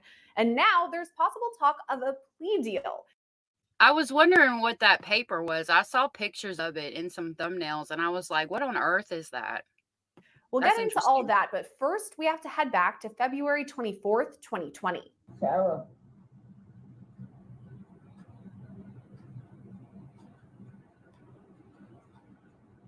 For everything you've done to me. Sarah. For everything you've done to me. Sarah. That right there. You. There's no defense. This now infamous video with there's no defense for that. For everything you've done to me. You're telling him why you're going to let him sit there and suffer and torture and die. You're telling him why. I mean, there's no defense. Taken by Sarah Boone herself, showing her boyfriend, 42-year-old George Torres, inside a suitcase. She says they were playing hide and seek when Torres hopped inside. Prosecutors say Torres was begging for his life, telling Boone he couldn't breathe. But you decide for yourself. Sarah. You. Sarah. Stupid. Sarah. That's my name. Don't wear it out. That shit irritates me. Stupid for trusting you enough to get in. It's trusting you with his life by getting into the suitcase willingly. If he did. If he didn't and he was hit with the bat and put in the suitcase and woke up in the suitcase, he trusted you enough to be at your house. And you're calling him stupid while you let him sit there and die. Like, that really irritates me to hear her say that. That's my name. Don't wear it out. Yeah. I don't, that's irritating. Pisses me off, to put it politely. Sarah, I can't breathe, babe. Seriously. Yeah, that's when you do when you choke me, Sarah. Okay, she said choke me. Sarah. I thought she said cheat on me, so I don't know. That could be used in the battered women's defense. That audio clip right there. That's what you do when you choke me, or how I feel when you choke me. Could help with the, like I said, the battered women's defense. Sarah.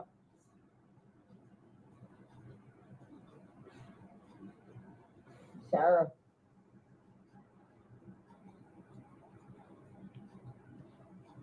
Good point, Jen. Good point. Sarah, I can't breathe, babe.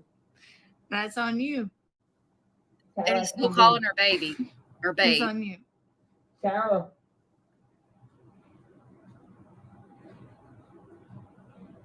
Real or ransom. Might want to get video for it extra. Anders, I think we're together on that. Because I got this. Sarah. Real or ransom. Sarah.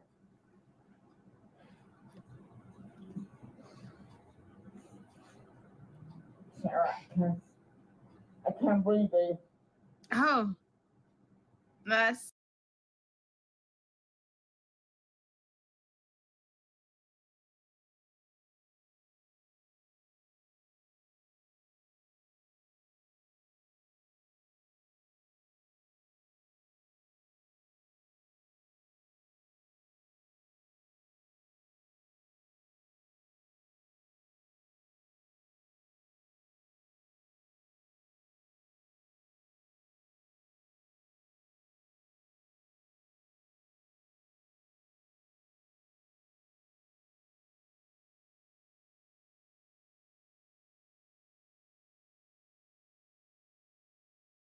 what I feel like when you drink on me. Sarah. Please, Sarah. Yeah. Lord, I was muted the whole time. I'm sorry. You should probably shut up. So she did say, that's how I feel when you choke me. I'm so sorry I was muted. I was saying, Anders, I agree with you. I think that they must have more evidence. I'm with you. I don't know that Richard Allen is guilty. I think that they need more evidence to prove that he's guilty, but I don't like that what happened with their changing his attorney. They won't let that one attorney represent him. Like, why won't you let him, that one attorney represent him that he wanted to represent him? And then the things that were supposedly going on in the jail make me question a few things. And I think it's doing that for a lot of people. And I think that's why a lot of people are on the side of the ones that don't agree with him being guilty. I think that's what they're taking into account. That's what I'm taking into account when I think about that case, because it is weird. Thank you, Jenny, for letting me know I was muted. I realized it too late. Boone admits that she was drinking, but says she didn't mean to leave Torres inside the suitcase. She says she simply forgot and went upstairs to go to bed. Boone says she later woke up when her phone rang, and that's when she found Torres, who was unresponsive. So naturally, investigators wanted to check this all out, and that starts with a police interview. So he's got scratch marks to his back. I know what that's from. Okay. And it's called a contusion. Do you know what a contusion is? So like basically you're getting hit and then you get a mark from it. You'll get bruising. Like someone hit you or something like that. It's called a contusion. So he had some injuries to his left shoulder. He had a cut near his lip. We could see his mouth was a little I haven't laid a hand on him. Okay. Also too, he fell off my son's bike. Okay. So I don't know. And he's notorious for running into the wall or the hall tree. So Okay. What about the scratches? Because there's also sex. Yes. The story of George Torres is a difficult one to talk about, but I think so there we hear about the contusions on the side of the head. Okay, now let's think about if you were scrunched up in a suitcase and the bars are in the suitcase and you were rolled down the stairs, what contusions would you have? Like I could imagine on the rib cage, maybe on the legs, on the back, but not a big contusion on the side of the head. That again makes me think what you guys have been saying, that she hit him with something, probably the bat, and he woke up in the suitcase. That's what I think when I take that into account. I think it's a really important one to cover.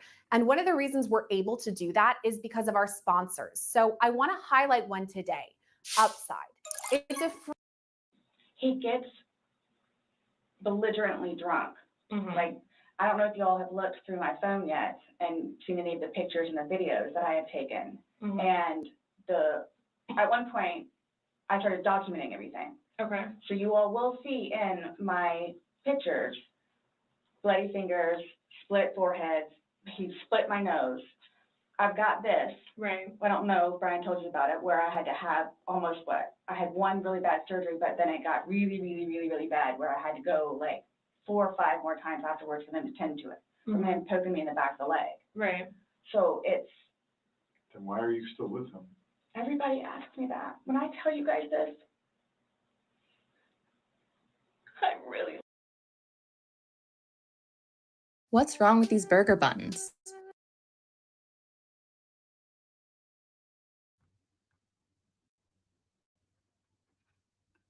I don't know, but it's kind of making me want a burger. I didn't see anything wrong with them, personally. I love him like I do. And I feel like I can help him. Like, I feel like I could help him, which I did because he came a really long way. I feel like that was genuine. She probably was still with him because she felt like she could help him be a better person, and she felt the need to help. That happens a lot in domestic violence situations. However, again, if you don't leave, somebody's going to end up no longer on this earth, because eventually it leads to death a lot for people who do not get out. So you got to remember the statistics of that, and try to just get out. I'm telling you, it's going to hurt and it's going to suck for a little while, but then it's always better. Anders says, how have the toxology of George been made public? I'm not sure. I'm not sure. I will look into that and see what I can find. So investigators point the discussion towards Torres's death and the suitcase. My intention was not to leave him in there.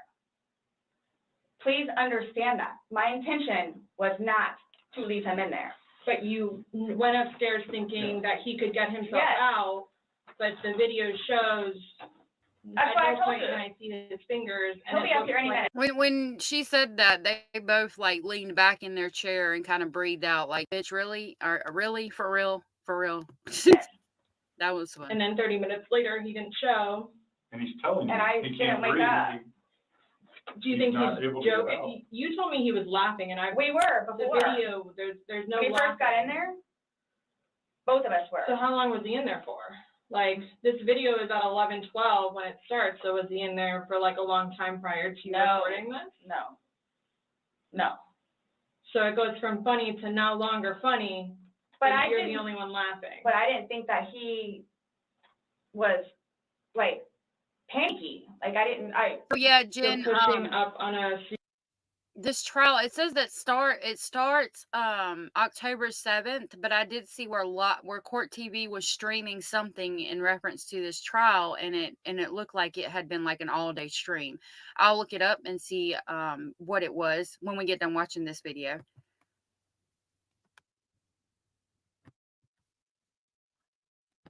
Suitcase saying Sarah, Sarah, Sarah. I can't breathe. George has done that in the past before too, where it's just like he thinks that he's woe is me kind of thing, where it's like He's never been locked in a suitcase. That's why he couldn't get out. So it's kind of, I thought it was And the you know boy the oxygen crying is wolf, coming. crying wolf kind of thing. Okay. And again, my plan. But nowhere in there is he laughing. Is he joking? He is begging. And you're the only one laughing. Okay. And you're the only one saying derogatory comments, like you're mad. We showed you that video before with these alleged derogatory comments. It's both hard to watch and hard to forget. I can't breathe, babe. Oh. Jenny, thank you for that. For sending me a clip last night. Yeah, we'll look. I'm sorry, I haven't checked my email. I've got to check it for FOIA requests too, so I can get you guys some more stuff out on that. I appreciate that. That's why you're so amazing, Jen. Thank you so much for your help. And I'll pull it up in just a minute and we'll click on it and see what you had sent me last night. Zan says she was trying to convince her ex-husband to help hide the body. Yes, I think Sub Rosa had said that earlier. And Sub Rosa said the great thing about the Sarah Boone case is it's in Florida with their sunshine laws. The Delphi doesn't have sunshine laws, and it's the gag orders, and that creates conspiracy theories. And that's very true. When you had limited information about stuff, a lot of speculation happens because it's natural to wonder, what are the possibilities of what could happen? And with only a little bit of information, a lot of theories are possible, a lot of speculation. Florida, I can get I've noticed that it's really easy for me to get information from Florida, which is nice. I've had trouble with a lot of other states. I've got to figure out a way around that to get information out for you guys. That's what I feel like when you chewing on me. Sarah. Please, Sarah. So Sarah Boone is eventually charged with second-degree murder in George Torres's death and has been held in the Orange County Jail in Florida ever since. And along the way, there have been many delays in Boone's trial and a few different attorneys. Here's how the math breaks down. At this point, Boone has had 8 court-appointed attorneys and 1 private attorney. For those following along with some fast math, that brings her current attorney, James Owens, to number 10. But we can't forget that during this mix, Boone... That is crazy. And I heard that she also tried to represent herself. Like, that's insane. Are you going for the insanity plea, ma'am? Sub Rosa says, I believe that this Monday, the 7th, will be jury selection for the Sarah Boone trial. Jury selection will last a day or two, and the trial should begin on Wednesday or Thursday. Thank you for that, Sub Rosa. Also had a stint where she represented herself. This happened earlier in the summer, and we actually reported on it here on Law and Crime. All this was discussed in open court. So I'm just confused and feel that I should have had an opportunity prior to all of this to explain myself and to have a better understanding. So now my belief was that the evidence or the Ferretti hearing was simply competency.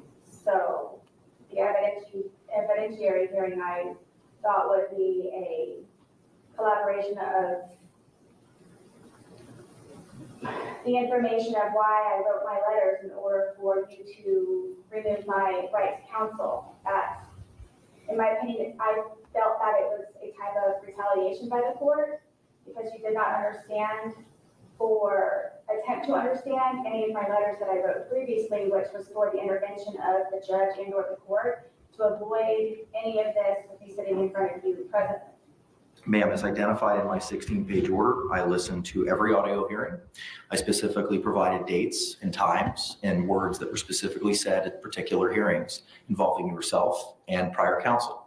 I also made reference in the 16-page order to statements that were made in your letters. I promised you, I've read everything in the court file. Okay, we have to pause really quick to remind you of the dozens of jailhouse letters Sarah Boone has written since her arrest. Basically, she used the letters to complain about her attorneys, request new counsel, or petition the judge. Here's just a taste. On May 15th, 2023, she wrote, quote, "My truth needs to be heard, and it is my right. Do not give me rights expecting me not to fully utilize them.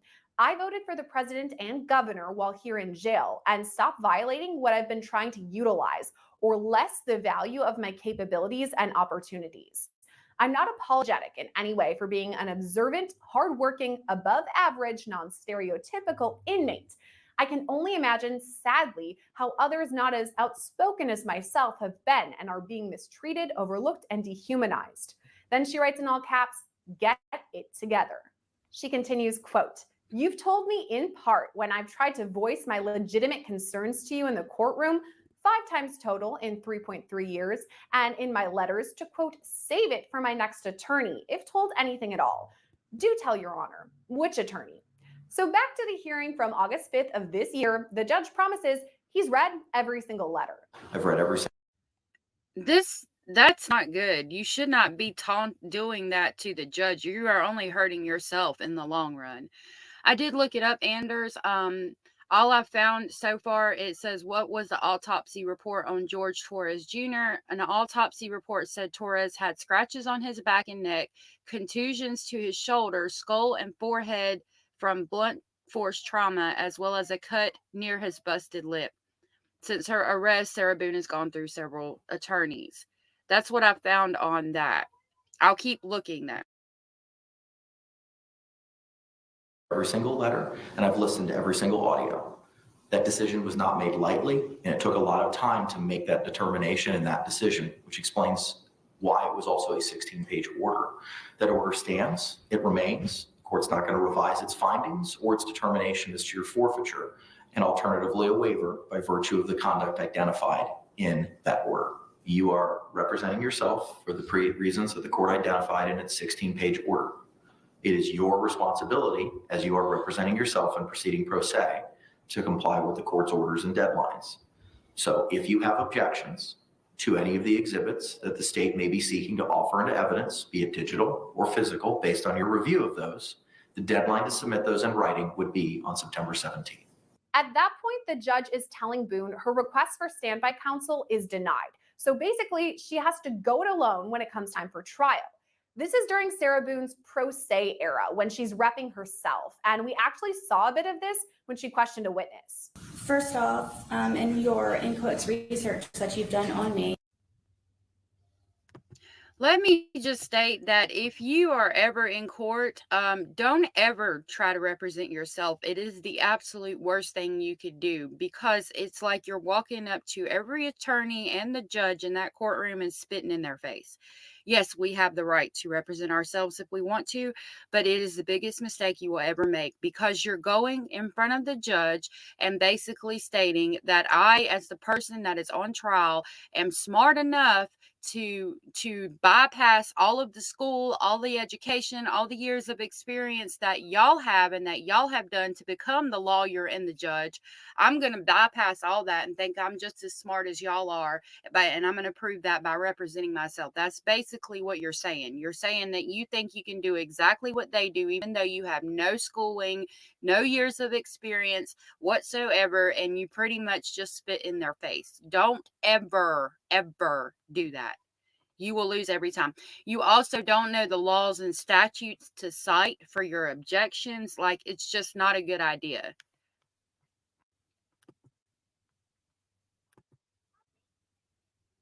The closest we got was Ted Bundy, and he had some schooling. Domestic violence case that I was charged with, the felony with strangulation, was dropped. If you're looking to sell your car, Carvana will give you a real offer.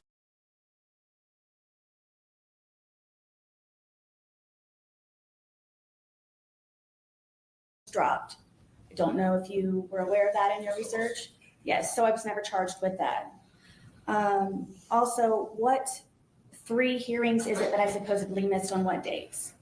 I'll have to, I have those here. I've never missed a court date. In the almost 5 years that I've been here, I've never argued, I've never hesitated. Objects to the form of the question, Your Honor? I'm going to sustain the objection. Ma'am, you have to ask one fact per question. So again, everything that the prosecution asks is going to be sustained because you're not a lawyer. It's just a horrible idea. So Rosa, thank you for that. And that's interesting. Zealous with a side of keen.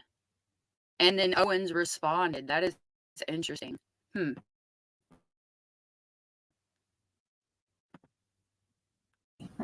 I am prepared to give her the dates. Okay.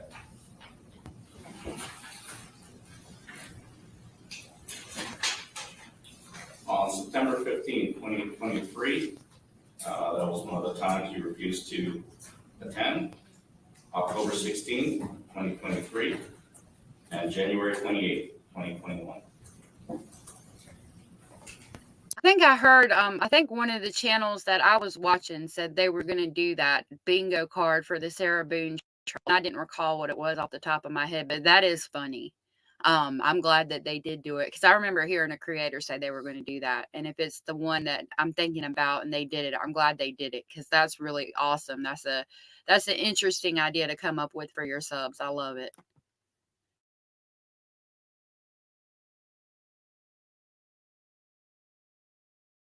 And do you know what those were specifically for? For court attendance, wherever you were scheduled for that day. For a hearing or pretrial or withdrawal? I don't know. This is just information from the jail where the corrections officer said you refused to attend your hearings. So is that on record that I have supposedly refused these 3 dates to appear in court? At the jail, yes. Who is your contact, please? I've never missed a date. This is a database that I got this information from. So for a while, we thought that Boone was on her own.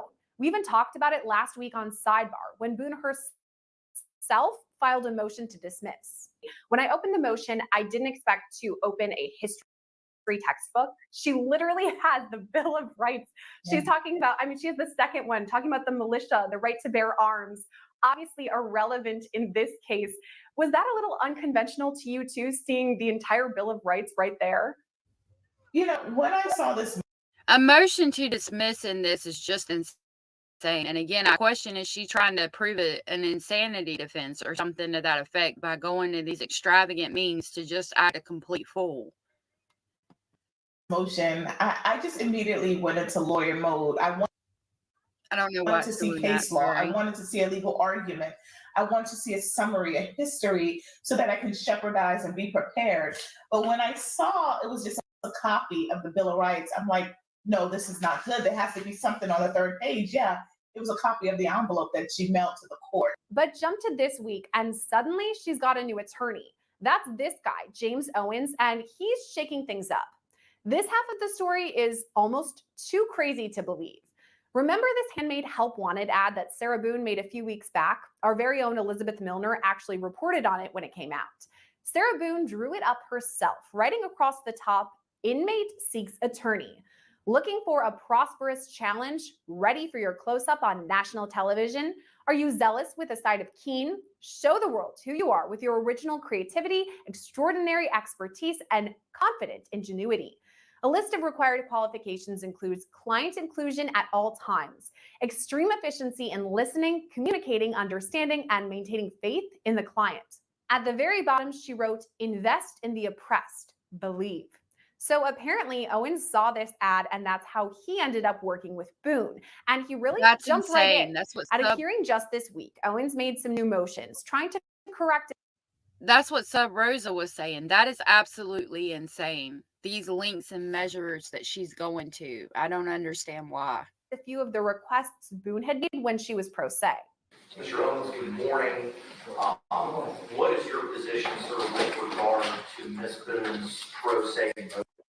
This is really reminding me of the Ted Bundy trial. For cause of you adopting that motion? I'd like to abandon that, but substitute it in for two other motions for the appointment of a forensic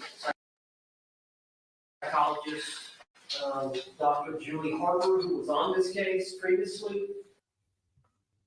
I believe she saw. Anders, I don't think she is either, but I'm wondering if she's doing all of this like stupid shit, like, you know, the motion to dismiss is the Bill of Rights, like, and that letter, I mean, it worked regardless. She's got beautiful handwriting, but I'm wondering if she's doing all that representing herself to make it look like she's not right in the head, because she's making herself look like she might not be all there. She might be a couple crowns short of a box. You know what I mean? I'm wondering if she's trying to do that on purpose so that maybe she could try to plead insanity later. I don't think it would work, but I'm wondering if that was her thought process.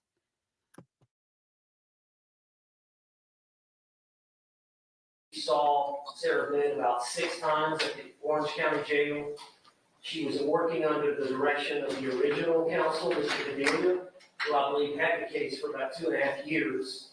And I think it was set for trial, ready to go, and then at the last minute he withdrew. I tried to call him a couple of times, haven't been able to find out what went on. I have talked to Ms. Cashman, the last lawyer, but we don't need this neuropsychologist that Ms. Boone had requested, but we do need a reappointment of the forensic psychologist, Dr. Julie Harper.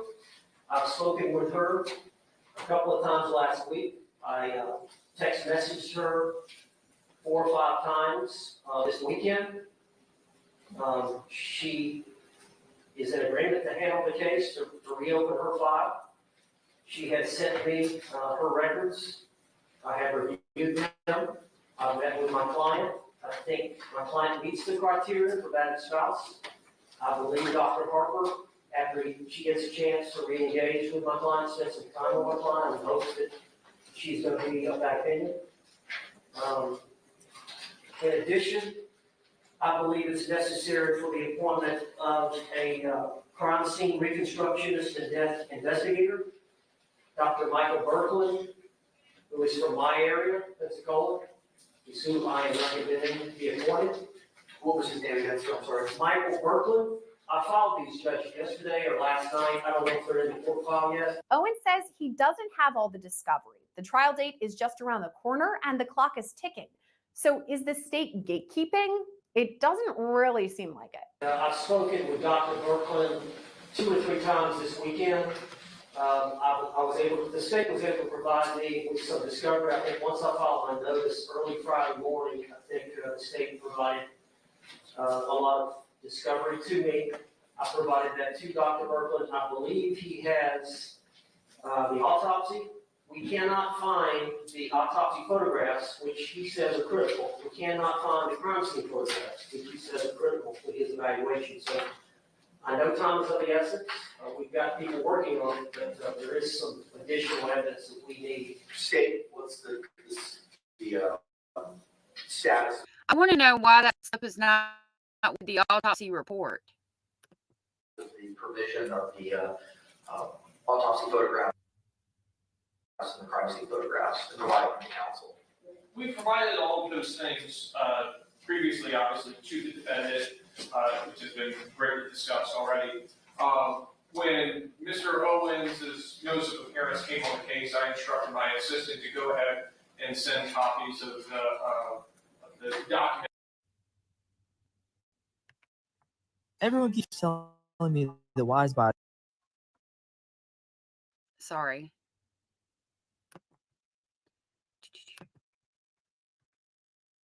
Discovery, which is easily available to him, just so that he could quickly have that and not have to worry about getting that from his client or whatever. I believe we also sent notice to as well that if I didn't know that. Thank you, additional Sarah. copies of the autopsy and crime scene photos or any other pieces of digital evidence in the case, that he just needs to provide USB and we can go ahead and burn that for him. Again, that would be what I would expect you to do because that's pertinent to the investigation and I mean not the investigation in this part of the trial, the defense. So yeah, you need to be providing that. I'm wondering if he had not. I mean, I would think they had already known that he needed it if he's bringing it up in court. So why are they stalling giving it to him? But I would expect you to give it to him. In addition, what's already been provided to the defendant in this case. Okay, do we have a time frame where we might be able to get that information to him? He wants to come back to my I'm gonna make sure the kids aren't on the internet real quick. Is your office in the building? Yes, it's in the courthouse. Right there. Come out the front door, make a left. Okay. I don't have a USB with me, but I'll find one. This morning, we'll get that done. Putting discovery aside, let's move on to the angle the defense is going to take. Owen showed his hand a bit here, referencing battered woman syndrome. That's referred to by multiple names here, including battered wife syndrome or battered spouse syndrome. Judge, I reviewed the state case law relating to continuances and the abuse, palpable abuse of discretion when the court does not grant it, but it is critical to my theory, our theory of defense, battered spouse syndrome. And as you know, that takes time to develop. Especially with the motion basically speaks for itself, but we're in a time crunch. Essentially, the trial is set for October the 7th. I have to provide a notice of intent to rely on battered spouse syndrome 30 days prior, which is September 7th, which falls on a Saturday, so I believe that gives me till the next business day, Monday, September 9th. But still, 6 days for Dr. Julie Harper to come back out and visit with Ms. Ben, coupled with this other potential forensic psychologist, Dr. Michael Brandon. He's not going to have time to do that. They've got to establish a rapport with her before they can. In my opinion, I don't think the judge is going to give them an extension, and he's absolutely right. If I know you're going with that defense, you've got to give me time to have the doctors come in and reevaluate you, psychiatric, all of that. And you're not giving him enough time, and that's what he's pissed off about. I agree. Oh, and Anders, I agree 100% with what you said. Run the testing, spend the time with her. It involves some extensive history. Obviously, that couple was together for 3 or 4 years. I still haven't peeled back all the layers. I've tried to go through it, but So going by what you had said earlier, Sub, yeah, that's what I expected. Because again, it would look like to him she's just trying to draw the trial out and delay the trial from happening. Even though he's a new attorney, she had time to do this. Like, she should have already figured shit out, considering the number of attorneys she's been through. So yeah, I would suspect that the judge would have denied their request. But as you know, something like that is going to involve several instances of domestic violence that did not involve law enforcement. That was just between the two. So we've been going through that. We're trying to get some medical records where she was stabbed by Mr. Torres in the leg, and some other evidence. It's just going to take some time, coupled with the fact that I've got to get Mr. Lane to get all this other objective evidence, witnesses, and 911 calls, and arrest reports, and provide that to the two forensic psychologists for them to help formulate their opinion as to whether she is, in fact, a gun shot. In good faith, I believe she qualifies based on my spending 3.5 hours with her Labor Day yesterday, as well as the other 4 times that I've met with her. I have not spoken to Mr. Cordelia, but I believe that was probably going to be where he was going to go. I was not, involved. I don't believe you were involved at that time. Or may have been. Not me. Okay. My predecessor was. But I think it was almost ready to go. And for whatever reason, he withdrew at the last moment. And then here we are. But I think it's prejudicial if we're not allowed to present the defense that we believe we have a viable claim to. And I would respectfully ask, I'm not asking for, I think most times you come on a homicide case, you would need at least 6 months. I'm asking for 1 trial cycle, 2 trial cycles, sometime at the end of the year or first of next year. I can be ready. Yeah, you're not going to get that. Enough time for our experts to visit with Ms. Boone and formulate their opinions. I'm sure the state's going to want to take a deposition. I think they may have the right to hire their own forensic expert to go out and interview to see if they agree. But that's just going to take a little bit of time, Judge. I'm thinking 2 or 3 months. And we'll be ready to go. I'm going to skip forward out of this because this is just. Now, Owens is asking for more time, but the judge takes out his laundry list of receipts to show what he believes was more than enough time for Boone's defense to prepare. Mr. Owens, it seems like you've already started to dive into the case and what the court file has reflected. So clearly you've reviewed what is in the court file and the history of this case. Yes. I'm sure you've read the court's June 28th order, which was extensive as to the history of this case, multiple lawyers that Ms. Boone has gone through, the reasons for the non-conflicted out lawyers' basis for withdrawal, and why the court ultimately made a decision that Ms. Boone had forfeited her right to court-appointed counsel by her actions, or alternatively waived her right to court-appointed counsel by virtue of her actions. This case has been pending for some time. Oh my gosh, Sub Rosa, thank you. I didn't even know that it was set up where you could do that. You sent me my first ever super. Thank you so much for that. That was super sweet. Thank you. That's awesome. I didn't even know that it was set up right. Like, I have been trying to get everything set up in members and things. Thank you. That was so sweet. Thank you so much. So you'll always be the first one that ever sent me a super. So thank you. You advised in your motion to continue that you've met with Ms. Boone on 4 different occasions, that you just met with her yesterday for 2.5 hours. You were aware of what the order identified, which was in paragraph 6 of the order and adjudged portion that trial specially set for October 7th. 2024, and that it would not continue for any reason, have such extraordinarily good cause, and such extraordinarily good cause would not include the retention. You hadn't been acting such a damn fool. With all this stuff, I'm gonna skip past this because I don't feel it's real pertinent to watch them argue back and forth. But if she hadn't been acting such a damn fool, she would have been able to get this defense and claim it because it might have worked. And I hope they still try to get it done. So if that is the case, they can use that. Clap your hands. Sorry, they can use that defense because it sounds like, it could be possible. And findings in the court's June 28th. The hearing wraps up there. a long time ago in order to use that defense. And now she's got something that could help her, but because she's acted a damn fool, it, you've hurt yourself yet again. Sarah Boone is still scheduled to go to trial on October 7th. But speaking to local media, her new attorney says he discussed the possibility of a plea deal. There was attempts to try to resolve it. Sub Rosa, I'm working on memberships. I don't think they're set up. I didn't even think supers were set up. So I got to name the memberships and create emojis for it. I know what I'm going to name the membership, but I haven't created emojis yet. I've got to do that today. And I was actually going to get up this morning and do it, but something happened this morning when I got my husband ready for work. And I should have went to the hospital, but I didn't. But I'm okay now, and don't worry about me. But it caused, I had to do some things and go get some medicine, and it took up most of my morning trying to get everything taken care of so I could come live for you guys. But yeah, so I'm gonna work on that after the live on trying to get that done. Luckily I have you ever done the like on your phone there's like a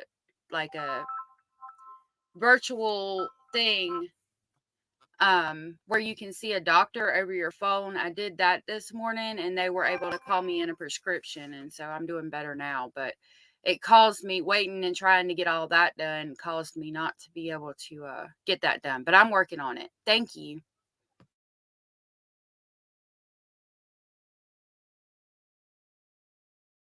If we would have come to terms, I would have filed a notice of appearance. We would have set it for court, set it for hearing, and the case would have been resolved. So we did make attempts, like everybody does in every case. Any prosecutor, any criminal defense lawyer, public defender, you have plea negotiations.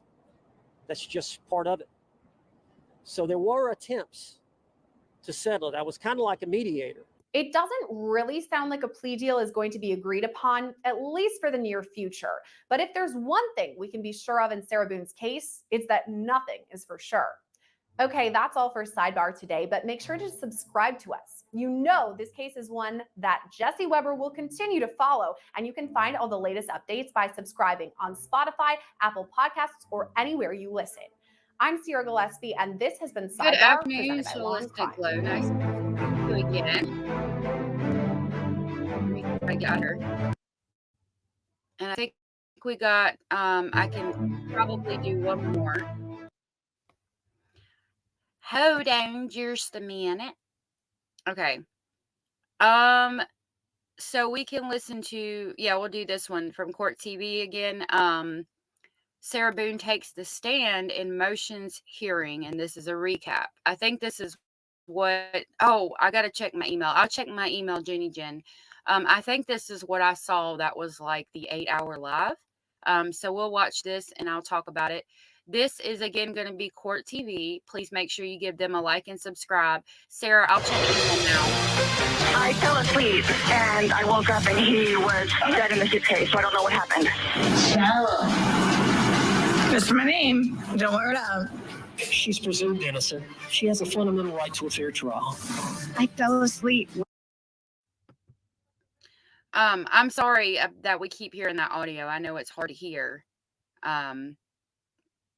Oh, thank you, Jen. Jen says once the channel membership is done, that she'll drop it into the live. And again, yeah, that's my fault. That's completely my fault. I'm the one that was not able to get it set up. Thank you, Jen. And Rosa said Owens tried to broker a plea deal and they couldn't agree on a sentence. Sarah wants time served, which would be 5 years. And that just ain't going to happen. Yeah, that's not going to happen. Somebody is deceased, and it's not like you accidentally hit them with a car or something. No. She, again, is just throwing a fit and acting a damn fool. It ain't happening. When did you do CPR? This morning, when I found it before you called. Yes! Looking away. Looking to the right. Any further witnesses, evidence, or testimony, sir? Judge, I'd like to call Sarah Boone. Sarah Boone speaking out against a key piece of evidence as her murder trial is moving forward. And we should find out today if the judge will let it in. And Matthew Perry, again, trending in true crime. One of his doctors pleading guilty. But what about the second doctor and the ketamine queen? Also this hour, we've got a conversation with Diddy's detective. He arrested Diddy back in the 90s when he and J-Lo were a thing. And now this notorious COP is telling us why he knew that this investigation was coming. Plus, Trooper Michael Proctor, who we know from the character. I'll have to look up that detective in the Diddy case. I'd love to hear what he had to say. That's from that nightclub shooting where he was with Jennifer Lopez and that one guy took the fall. I thought the trial started early. What the heck was Sarah Boone doing on the witness stand? In all my years, I've never seen a defendant take the stand at a suppression hearing. That one was one for the books. And my guess is that it wasn't her attorney's idea to call her as a witness. I think he just probably took the path of least resistance with her and let bossy Sarah Boone do as she wished. I agree. And she did too much. She just couldn't help herself. She let it out that she was intoxicated at the time of the incident. And that is going to help the prosecution when she claims that she suffered from battered spouse syndrome. Mark my words, my friends. Because how was she perceiving a threat if her perception was impaired? She should have thought about that when she was trying to slip that into the hearing on Wednesday, to try to make it seem like she was pressured into talking to the police. We all watched that interview. She thought she was working them. She thought she was bossing them around. That is until they arrested her, right? Bossy Boone ought to take a seat and listen to her lawyers come Monday. But I have a feeling that that won't happen. And I think we're going to see the bossy one calling all the shots. And Hush. I agree with that too. She's going to end up continuing to shoot herself in the foot like she's already done. Zan says so true at Sub Rosa. Yeah. Great point. Taking the stand again. That's my opening statement, friends. Let me know if you like it. Right now, it's time for your daily docket. Mr. Fiddles, are you high right now? What kind of question is that? Answer it, sir. No, ma'am, I'm not. No, I'm not high. Do you remember ever stating that I bugged out? You did bug out. At what point did I bug out? When you had that damn gun in your hand. We've got testimony resuming this morning in Ohio for the medical assistant murder trial. This is pro se defendant Quentin Nixon. His trial. It's going to convene at 9 a.m. Eastern. We'll go. Sorry, I'm going to skip to where we're talking about Sarah Boone. Zan says that he's glad that trial, or Zan, I'm sorry, him or this person is, Zan is glad that the trial is happening and that George is going to get some justice. Friend George Torres by zipping him up in a suitcase and leaving him in there to die. I was in shock. I was traumatized by the situation, and then trying to focus on everything that was going on at my home. I was hungover. I was still, I believe, intoxicated to a degree.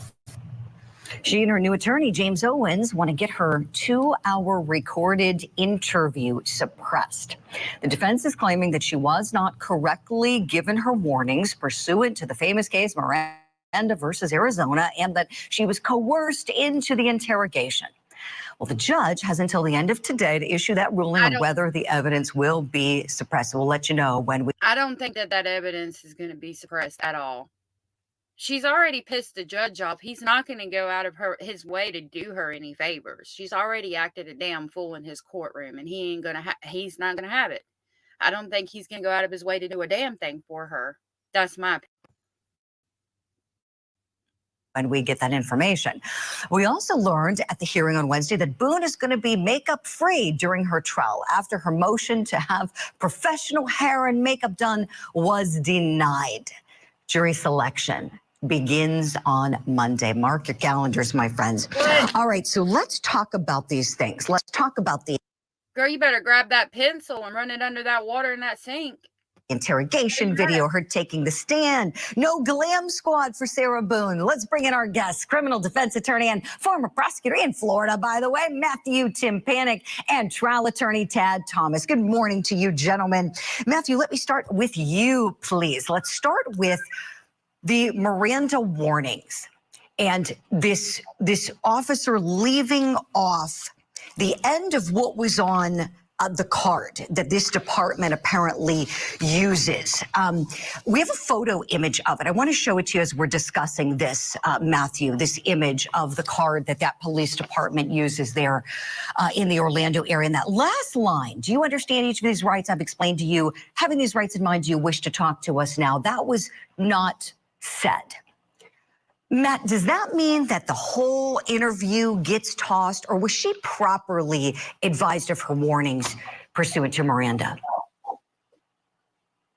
This is a very interesting issue. I believe there's actually a U.S. Supreme Court case on this very topic. So when you're given Miranda, you have to, there are two parts of it. One, advising them that they are under investigation and they're about to be asked potentially incriminating questions. The second part is a waiver of that right to remain silent. So you can read the first part, but if you fail to read the second part, the waiver aspect, it could be seen as not an intelligent, voluntary waiver of your right against self-incrimination. It sets up a very interesting issue, and one that did not need to happen, and it was a potential unforced error in the prosecution's case. Right, Matt. We have the video. Let's look back at exactly what the officer did and did not do. Just like we did yesterday. Remember I read you the rights? Yeah, so this is the exact same thing, but since I'm asking you follow-up questions, I need to read them to you, okay? Sure. All right, so you have the right to remain silent. Anything you say may be used against you in court. You have the right to talk to a lawyer before and during questioning without charge. If you cannot afford a lawyer and want one can be provided for you before questioning without charge. Has anyone threatened you or promised you anything to get you to talk to me? No. And do you understand what I just read you? Yes. Perfect. Okay. Okay, Tad Thomas, I want to go to you next. What do you think the judge should do? Okay, so they stated in that clip that everything you say might be used or could be used against you in court. So therefore, I don't think they'll be able to throw it out because they did say that. Sub Rosa says the request has to have the first interrogation thrown out was denied yesterday by Judge Connor. Thank you for that update. The recorded interview interrogation body cam will all be allowed at trial. Thank you. And Anders had said, I think she does a disservice to women who suffer from that syndrome for real, but I guess she must try to save her own ass. That's right. She's going to do anything she can to save her ass. But yeah, claiming that you have that when you obviously, in my opinion, don't is not cool. Not cool at all. And thank you, Sub Rosa, for that update.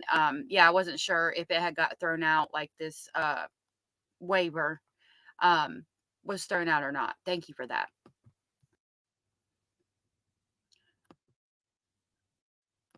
Do here? I think the judge should and will probably keep these statements in.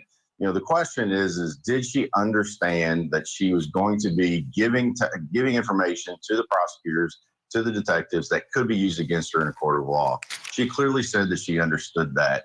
I think this current Supreme Court, if this case were to go back up on Miranda, this current Supreme Court is not going to say that Miranda was not properly used in this case. They're going to say that she understood her rights and that everything should have come in. And I think the judge is going to let it in. I'm with you, Ted. I think so too. I just have that feeling. Let's take a look at a little more of what she said in her interrogation to those officers. Was there any discussion about you being interrogated at the Sheriff's Department? No. Was your understanding the sole purpose of you going to the Sheriff's Department the next day was to pick up your phone? Yes. And the sole reason for the change in plan?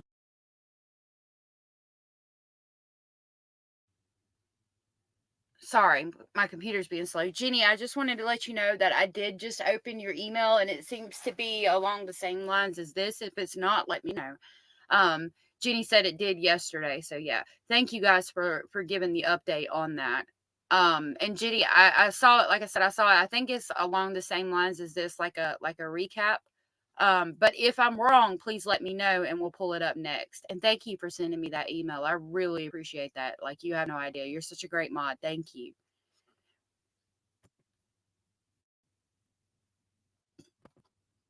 Hands from them bringing the phone to you was because Detective Kupsel was pregnant and not feeling well. Correct. I thought I was supposed to be picking my phone up over at a particular window. And he says, no, your phone is upstairs. So we would just like for you to come upstairs and that's where you can pick up your phone. All right. And so did he escort you upstairs? He did. Okay, so obviously this is from her testimony. She's referencing the interrogation video. So that's a good clip for us to look at as well here. Matt Timpanic, let me go back to you. In all your years of practice, have you ever seen a defendant be called in a suppression hearing? No. And the reason is this, especially in advance of trial. They're going to sensationalize every bit of this trial. That's why, like, the bingo card that that person is doing is such a good idea, because they're going to do everything they can to sensationalize this trial, because the more sensationalized it is, the more chance that she could get off, or if she gets found guilty, she could have an appeal. They're going to make a straight fool out of all themselves, in my opinion. Sarah already has, in my opinion. She is good. Remember, the defendant has an absolute right to remain silent and not be a witness against himself.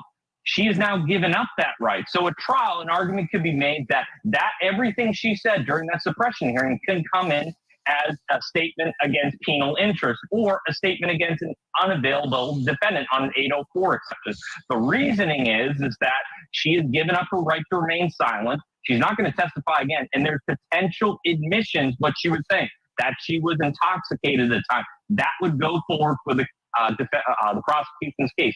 What I can tell you, there is very little good testifying at a suppression hearing this close to trial. And for the prosecution, it's pretty much Christmas come early. Right, Matt Timpanic. I love it. Tad Thomas, let me go to you and ask you about the Glam Squad denial. Right, so Sarah Boone is requesting professional hair and makeup.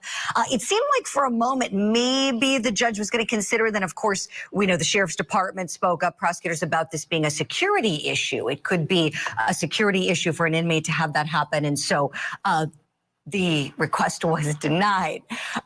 Your thoughts on just in general, the ask, first of all, and then second of all, the judge's decision to deny it? First of all, the ask is very unique. Just like Mr. Morano said about the testifying at the suppression hearing, never seen that before. Never seen anyone ask for professional makeup, not just to do it yourself, but professional makeup artists to come in. And as far as the judge's ruling, it's really interesting. Judges do not want to be reversed, especially on criminal cases like this that are so serious. So they take every precaution to try to be fair. So this judge was clearly thinking, gosh, what if the Court of Appeals said that, this was a reasonable ask? And he considered it for a long period of time. And then most judges look for something to hang their hat on when making a decision. And so when the sheriff's department spoke up and said, hey, this is contraband, we don't allow this in the jail, that gave him, good cause to say, no, we're not going to deviate from policy and procedure on this. Great points, Ted. Thank you for all of that. So it all starts on Monday. Sarah Boone on Monday. So that makes it sound like the judge is trying to be fair. I mean, she's pissed off the judge. So you got to be careful doing that kind of shit, because obviously you want the judge on your side. You don't want to be running around pissing him off. And she seems to have been doing a lot of that. And my next question before we end the segment is, do you think her getting on the stand during the suppression hearing is an indication for us that we're going to see her testify at the time of trial? Matt? I think she can't help herself, honestly. Me too. A defendant has the absolute right to take the stand in their own defense. It rarely ever helps. And if she's testifying in a suppression hearing, you can bet, sure as the day you were born, that she will be on that stand to testify in her own defense. She probably shouldn't, but I don't think she can help herself. I agree. Ted Thomas, quickly, do you agree too? We're going to see her testify? Agree 100%. Your opening statement was right on point, Julie. Oh, this was thank her you. call, not the lawyer's call. Oh, thank you so much. Well, great insight from you, very seasoned attorneys. Buckle up. Let's get ready to go. Monday is the day. Ted Thomas, Matt Timpanic, you both are sticking with us. Thank you for that. I want you to do the same at home. Refill your coffee or something. When we come back, we're talking about what is trending in true crime. These defendants took advantage of Mr. Perry's addiction issues to enrich themselves. These defendants were more interested in profiting off Mr. Perry than caring for his well-being. One of the doctors charged in Matthew Perry's death pleads guilty. What that means now for the other defendants. And we have a very special guest joining us to talk about the latest Diddy developments. He is the officer who arrested Diddy back when he was with J-Lo. So that's interesting. If you guys want to check those out, go look up. I'm going to link the Court TV. Yeah, this is Court TV. I'll link it in the description box. The title of that video is Sarah Boone Takes the Stand in Motions, Hearing, and kept in parentheses. If you guys want to hear the rest of what they're talking about. I didn't know about the Matthew Perry thing. I knew he had recently died, but I didn't know it was like a I guess a Michael Jackson type thing where the doctor could be held accountable. That's crazy. He was good. I think he was in that show that everybody likes, Friends. I think he was in that, if I'm not mistaken. Sub Rosa says Judge Kranick, I think I said that right, said that the makeup would be okay, but the jail staff said it was contraband. To be fair, if anyone needs professional hair and makeup, it's Sarah Boone. She's a hot mess. No doubt. Girl, you better grab that pencil and run some water and put you some eyeliner. I don't know what to tell you about that. You better order a hairbrush off a commissary. I don't know, boo-boo, but you're going to have to figure it out in this one. Jenny Jen says, yes, I believe he had a doctor on call providing it. Talking about the Matthew Perry situation. Well, I have to look into that. That sounds interesting. I'd also love to hear the detective talk on this Diddy thing, about the nightclub shooting. For Jennifer Lopez. I was listening to more on that, and evidently the guy who took the fall for that was somebody he was supposed to be helping become a music artist, and he ended up throwing him under the bus in that trial, and that man went to prison for some years. Anders says Bundy took the stand in his own defense. Don't think that gave him any favors. Yeah, the Bundy trial was sensational and crazy, but remember, Bundy was almost a lawyer. I think he was about to graduate and become a lawyer when he did what he did. So even him representing himself, while it was stupid and he should not have done it, it's still not as bad as, like, somebody who has no education in that department trying to represent themselves.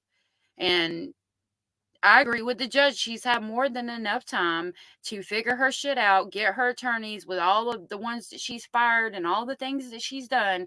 She's had more than enough time to figure out her defense strategy and get it worked out. It should have been done before now. So October 7th, which is Monday, is when the trial starts. But I think it was Sub Rosa who said they're probably just going to be doing jury selection for the first couple of days. But we will keep on that, and I will do my best to keep you guys updated on that. I do have another, I'm working on the Madeline Soto playlist. I do want to get out some more audio for you guys about I don't think I have put out the one where Jen is talking about the Woody Allen situation. So look for that.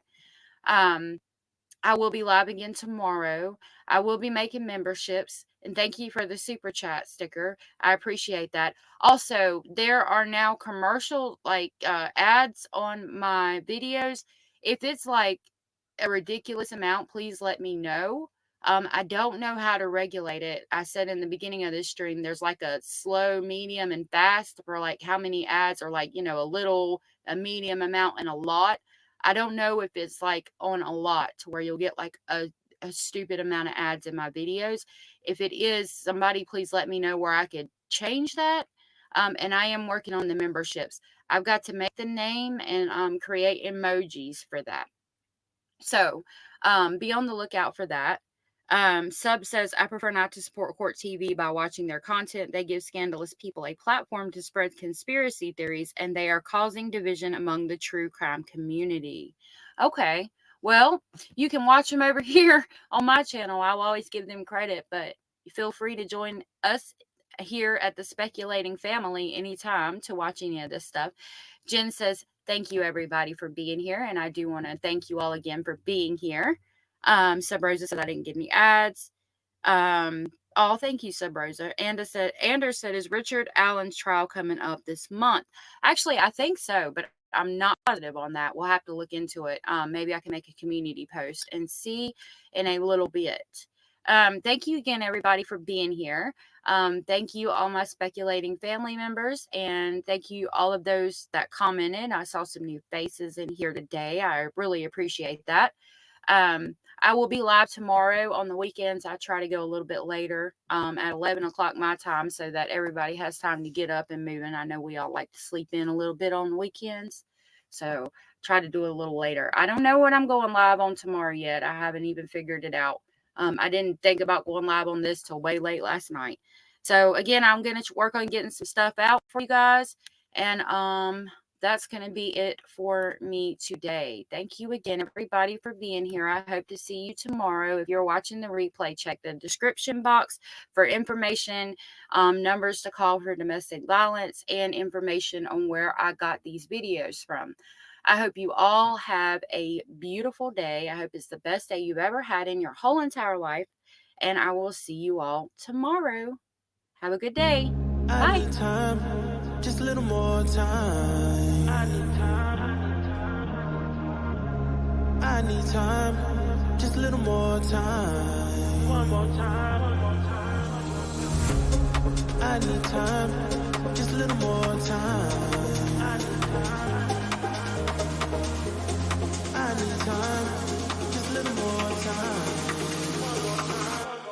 Next to you.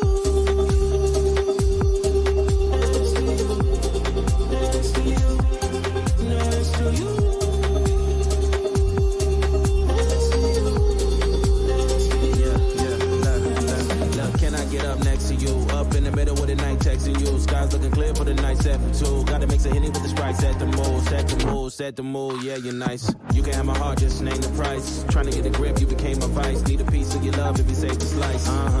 Okay, should come around my way. I've been trying to make you bae. That's just something I should say. I'm like, okay, should come around my way. I've been trying to make you bae. That's just something I should say. And I'm like, I need time, just a little more time. I need time, just a little more time. Next to you.